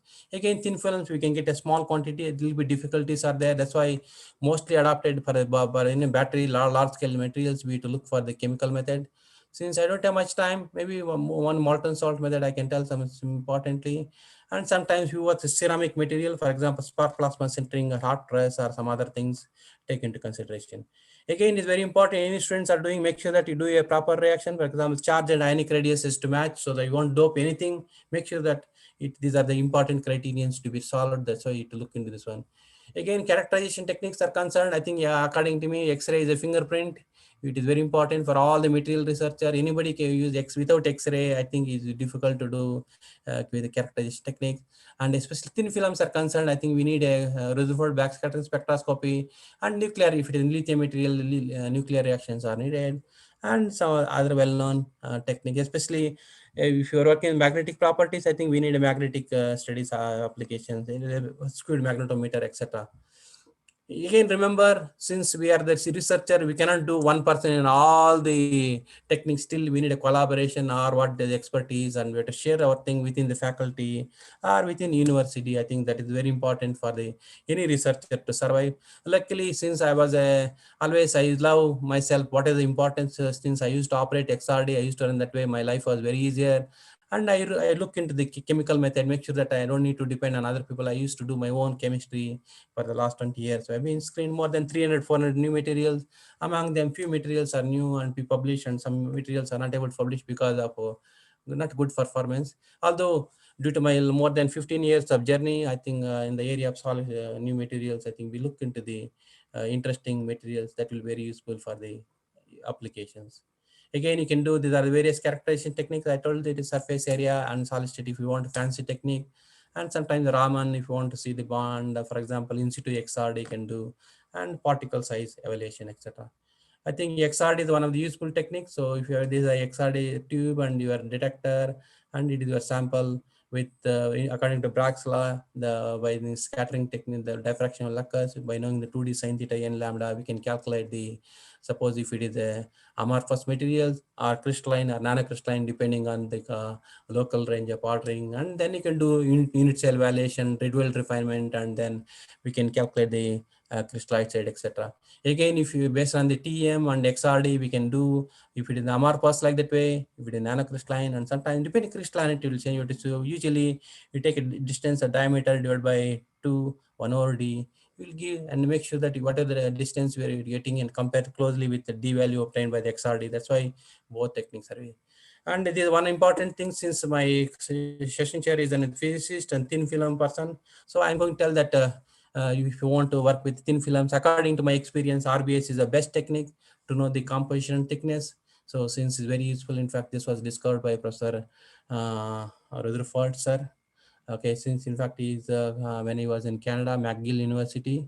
So later, I think he moved to UK, and then overall his contribution is very useful, especially in terms of the thin film composition and thickness. And then usually what will happen during the, when helium means like helium beam is hits on the particular thin film, backscattering will occur depending on the kinetic energy, means higher the what they call as higher the atomic number will scatter to higher energy. Automatically by using software we can fit the composition and thickness, etc. And another interesting surface area is very important, since I don't have much time, since my almost another 15 minutes I have, so that I'd like to, usual surface area will play an important role. We can see that depending on the nanomaterial, we have to look into what type of the shapes. I think these are the well-known, people are looking for this type of the, what they call as I think type 4 is the best one. That is my personal literature based on my experience, and I can do.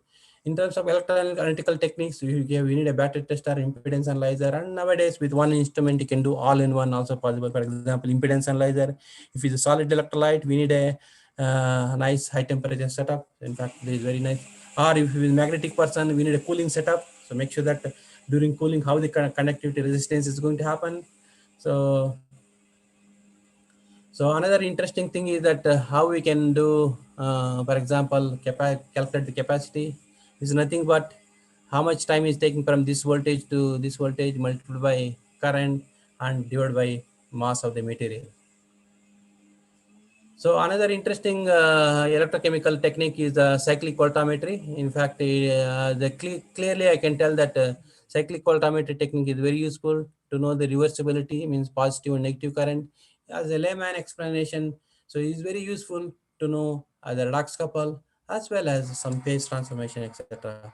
Again, in more detail, if you want to study more fundamentals, you can vary the scan rate and thickness of the electrode, etc. In summary, electroanalytical techniques are very useful to understand the mechanism. Again, as an impedance specialist, I can tell that people are telling that always usually remember, usually we scan from high frequency to low frequency, not low frequency to high frequency. Remember, don't tell that, okay?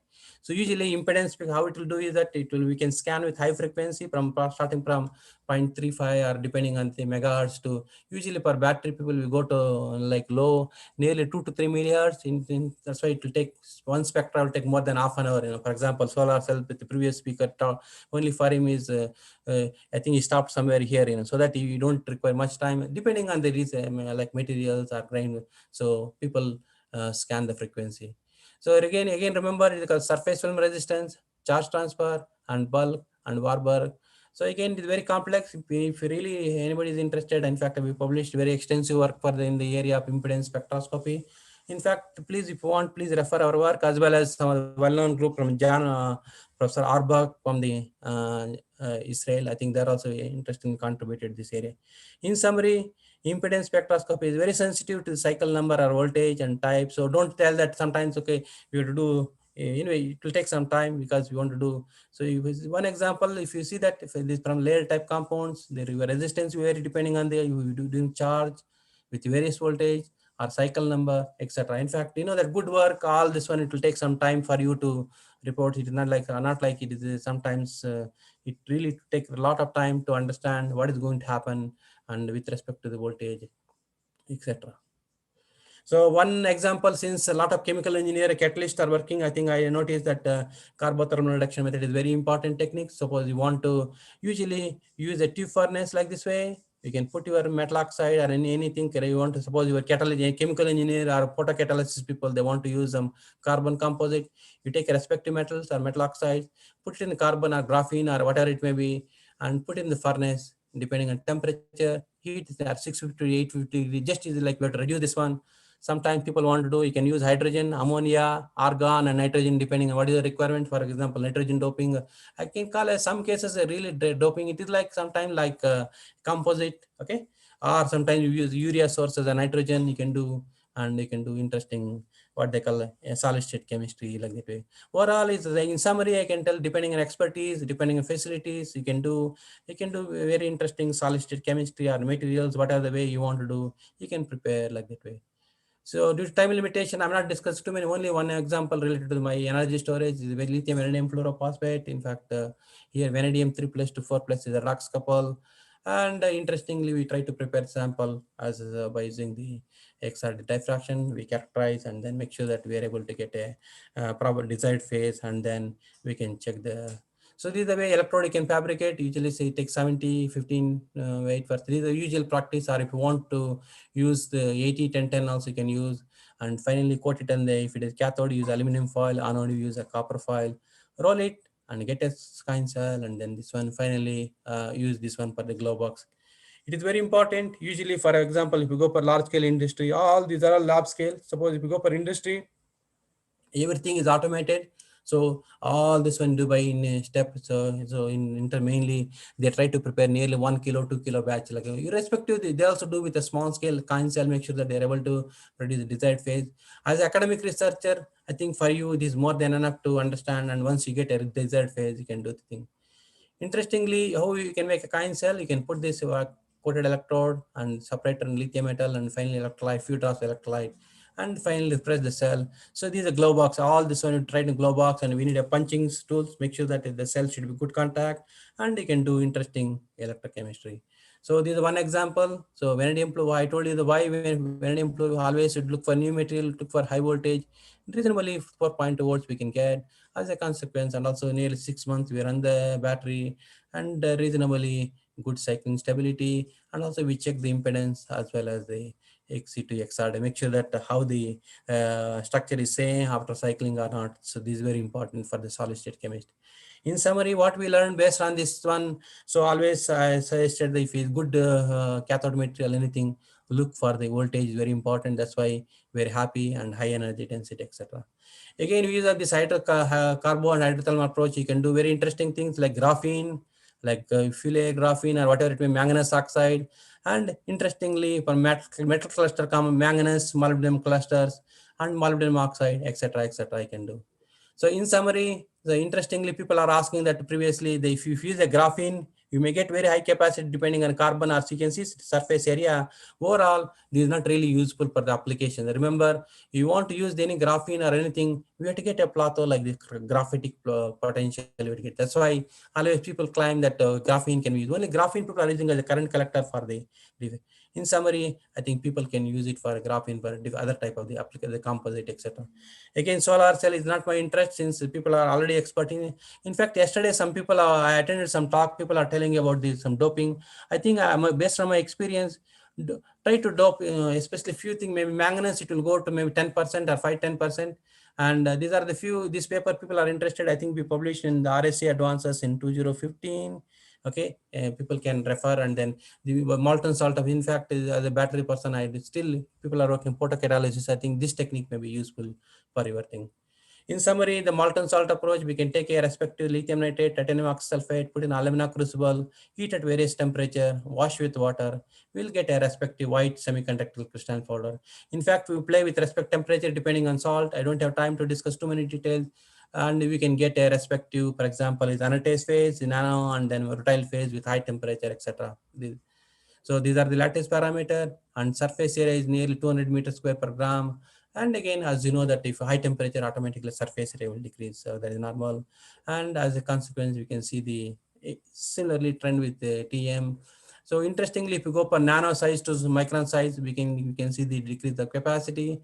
And also very interestingly, the electrochemical properties, we can see that how the redox couple, etc., etc.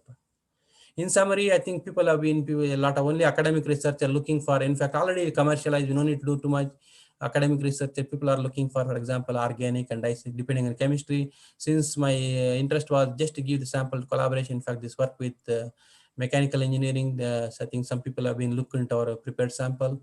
So this they trial that some depending on commercial P25, slightly improvement in the efficiency. Overall, I think with what they call nanostructure material, because the nice dye penetration as a consequence, we can see the improvement in the efficiency. Again, people are working with photocatalysis. Just another 24 minutes, another 5 minutes, I have to wind up. So these are the various type of titanium dioxide you can do, and tin oxide also very interesting things. We can prepare the material with a different temperature, and we can see that depending on the temperature, we can see either nano size, etc. In summary, we look into this molten salt approach for different oxides from simple to complex oxide. And then you can see here, you can tell that, for example, MnO2, you can prepare by alpha phase by using this molten salt approach. And I think these are I don't have much time. Still, you can play with the polymer and salt, and then you can see the difference in the morphology. Also, we can see the difference in the structures. Okay. So in summary, so by using hydrothermal approach, also you can prepare some complex oxide. In fact, these are not so interesting because maybe interestingly 4 volts materials have been looked to be prepared for the first time. And I think people are working for the grid storage. I think there the sodium seems to be promising. That's why.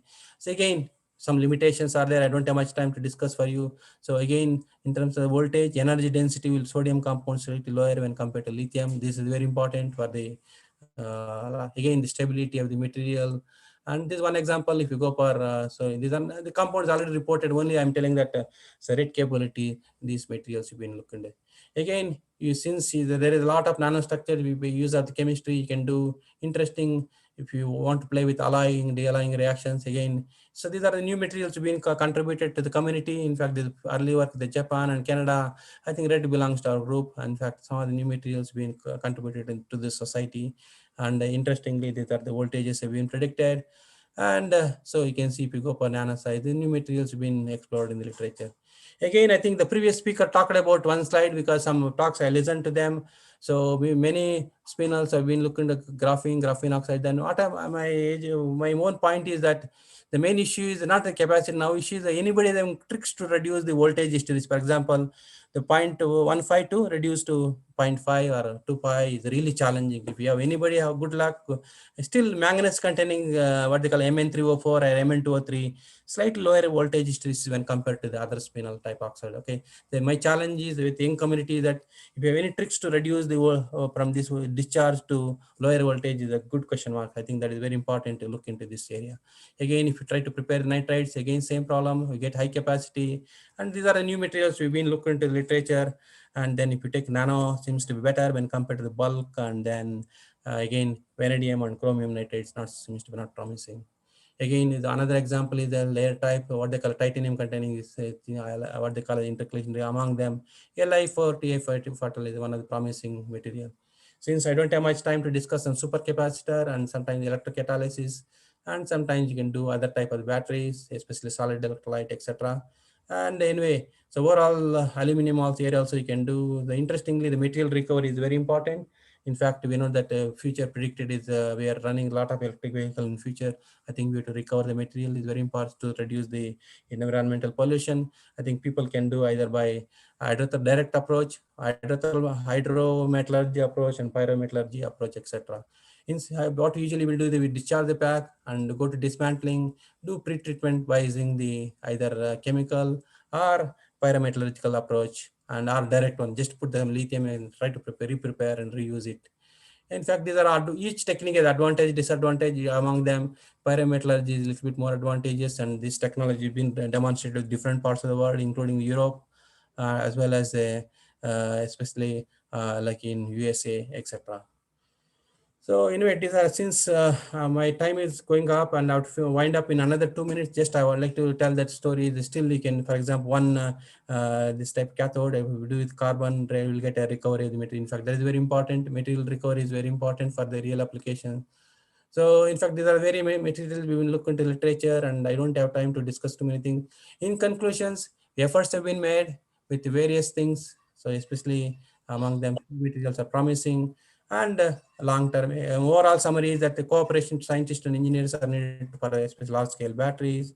And then thank you very much. And then maybe another, I have one minute. Just quickly, I'll go through small things what I did with what they call a nanoscience and technology. Since the part of the young research people are there, this is just so overall summary is that we have been looking a lot of things have been done, and then see people are interested. If these are the various different programs. And more slides. In fact, many people have been they're able to do the experiments, especially SCM. Once I focus the sample, I'll go out and they're able to focus the thing. Okay, so since I don't have much time, thank you very much. And that's all, sir. Okay. Thank you very much. Thank you. Yeah, thank you very much for this very nice and detailed overview over materials for energy storage. Thank you. Sorry for the 29 minutes, 30 minutes is not a good talk to run the 80 slides. So still I made them to impress in fact, my Indian community can follow my English is not a problem. Only if you talk with Europe or any other countries, it's a little bit difficult, I understand. Okay, thank you very much. Oh, thank you very much. Very impressive. Thank you. The talk is open for discussion. Questions and comments, please. Okay, so I have a question, sir. Please rise. Like lithium-ion batteries, is there any other materials so familiar for the small batteries? Okay, so what is other battery means? What in terms of sodium or anything like that? Other materials which are used for. In fact, I didn't tell you the sodium also people are looking. The main issue is that so if you look for the sodium, again the preparation for I didn't discuss too many details of, for example, you can use the lithium cobalt oxide and sodium cobalt oxide. If you compare the what they call as the redox potential, it is entirely different. You will get plateaus because usually for the applications, because for academic science is fine. If you go for real industry, they're looking for plot potential. If anything you do, so you have to get a plot potential. For example, I don't know, I'm able to, okay, my slide is, okay, usually we have to get a plot potential, for example, 3 volts or 4 volts, whatever voltage, that's why that a little bit difficulties are there. So still, stationary applications, people are thinking that sodium is a really, cost-wise, like I think 2 to 3 times lower than the lithium. And people are, the main issue is that now the community is that still we are able to solve with lithium. Once I'm able to solve 100% with lithium, then go for other technology. Here itself, we didn't solve so many things. Then that's why sometimes research still as academic research you can explore. It's not nothing wrong in that one. Okay, and also sometimes magnesium also people are trying the magnesium. The problem with that if you go for potassium and then sodium, because of ionic radius higher, again the stability issues and then mobility and electrolyte and especially safety. For example, based on my experience, sodium compounds are more hygroscopic than lithium compound. Because this work we did long back, more than 20 years, we used to work with manganese containing, sodium containing layered compound. It is really known, it's not really, in fact, this sodium compound is discovered by my previous professor from ICMCB. So late Professor Eigenmuller, in fact, they used to do more than 50 years. In fact, before Nobel Prize with John Goodenough, they visited their laboratory. I think they are the only, at the time they're looking for the magnetic properties, more and fundamentals. It's not like battery. Only thing after John Goodenough visited is ICMCB, then taking the idea, why don't you look for the sodium by replaced by lithium? I think he's the first person to, when he was in UK, Cambridge, and he discovered the layered compound, and then finally Sony took his idea. And then again, technology developed. Now they are running with your mobile phones, our problem is solved. Now looking for the hybrid vehicles, and a lot of challenges are there. In fact, I don't have much time to tell the whole story. Overall, in summary, I think material science and material engineers play an important role. Yeah. As a researcher, let's look for new material. Thank you. Thank you, sir. So one more question. Yeah, please write. Please. Yeah. Sir, people use different scan rates for metal oxides when they do for the CV analysis. Yeah, very interesting. Which would you will you suggest? Which type of scan? Is it a slow scan is better or faster scan is better? Okay, it is very important. Remember, always, since these are solids and don't do, since another, sometimes people work with solution electrochemistry, they will do fast like 50 millivolts or something. Don't never try with a high scanner. Try to do with based on my experience, maybe 0.1 millivolts is better, or 1 millivolt. Don't try for fast scan. If you do any research, make sure that do it slow scan. See the what they call a redox potential and reversibility. Once you get, then later you can do higher effect of scan rate you can do. So as a scientist, as a researcher, always do with slow scan. Maybe sometimes we use to 0.058 millivolts also. Still 0.1 according to me is okay. Too slow also, it is, people are taking more time. Still, don't worry, don't be anxious saying that, oh, I'm doing CB, I have to get within 1 day. Don't worry, just to start 1 day, wait for like minimum like 1 night, so you'll get a real cycle, and then you can compare that is my, so always try for 0.1 millivolts. That is my personal, or light lower also, okay. Or if you hurry. Okay, sir. Thank you. Yeah, you check most of paper. I used to always do slow scan, then make sure that once you do, then you can do higher scan. That way, sometimes you can see the voltage histories if you to go for higher scan rate. That's why, okay. Yeah. Thank you, sir. Also remember, you can do differential capacity. What you are getting, then you can differentiate the graph. You will get similar. Usually, CV also it is good. All with the taking the what they call a discharge capacity. You can differentiate. You will get a plot. That a lot of noise will come. Still, if you want, you can compare also. Okay, that is not a problem. Thank you, sir. So thank you. Further questions and comments?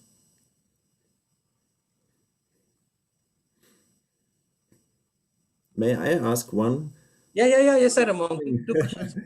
What do you think? What is the maximum energy density which can be reached for the batteries? Or from another point of view, is there any limit for the maximum capacity from a physical or chemical point of view? That 400 kilowatt people are predicting. The main issue is that I didn't discuss about the theoretical capacity. The problem is theoretical capacity of material. For example, you see that lithium cobalt maximum we can go 370 like that.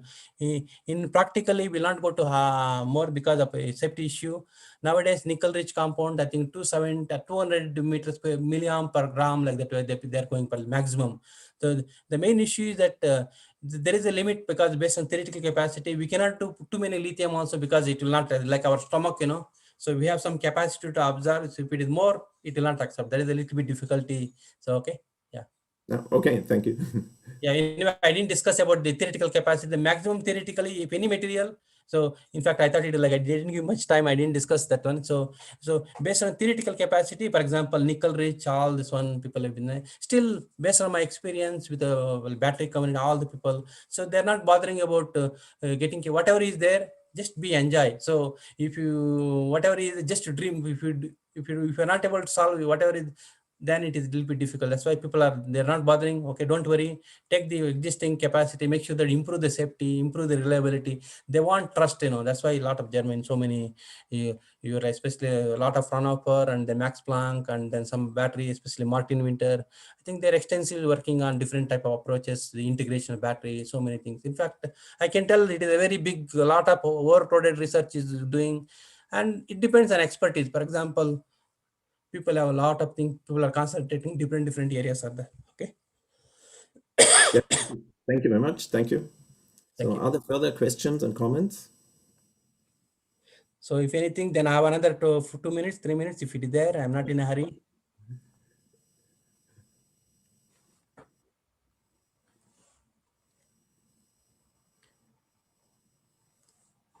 So no more questions, no more comments.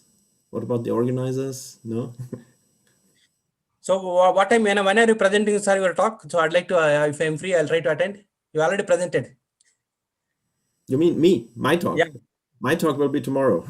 Okay. Just I'll tell to my what is it, shares. Why don't you send me a link? So I'll try to respect, since you respected my time and then you are sitting with me. I'd like to attend your talk. Okay. So I'll ask my conference organizer to share your link with the particular. Okay. Thank you very much, sir. Thank you very much. Kind of you. You're welcome. Thank you for your talk. Okay. So if there are no further questions and comments now, I would like to thank the previous speakers, all the speakers of this session, and I want to thank Dr. Reddy for his beautiful talk today. I thank the organizers of this conference, and I will close this session. Wish you all a good evening in India and see you again tomorrow. Okay? Bye-bye. Thank you very much. Bye-bye. Thank you. Okay, on behalf of the organizers, ICONN-2021 and SRM Institute of Science and Technology, we thank Dr. Matthias Opel, Meissner Institute for Low Temperature Physics, Germany, for chairing our session. And also we thank the speakers and participants. Thank you. So kindly join tomorrow keynote lecture. So Kovindan, why don't you send me a link, because I don't have, tell to Karthik and send me which link. Sir, definitely. Yes, sir, definitely. Okay, thank you very much. Thank you. Okay, nice. Good evening. Sorry for troubling you people. Thank you. Bye. Okay. Thank you. Bye. Thank you, sir. Thank you. Right. Bye.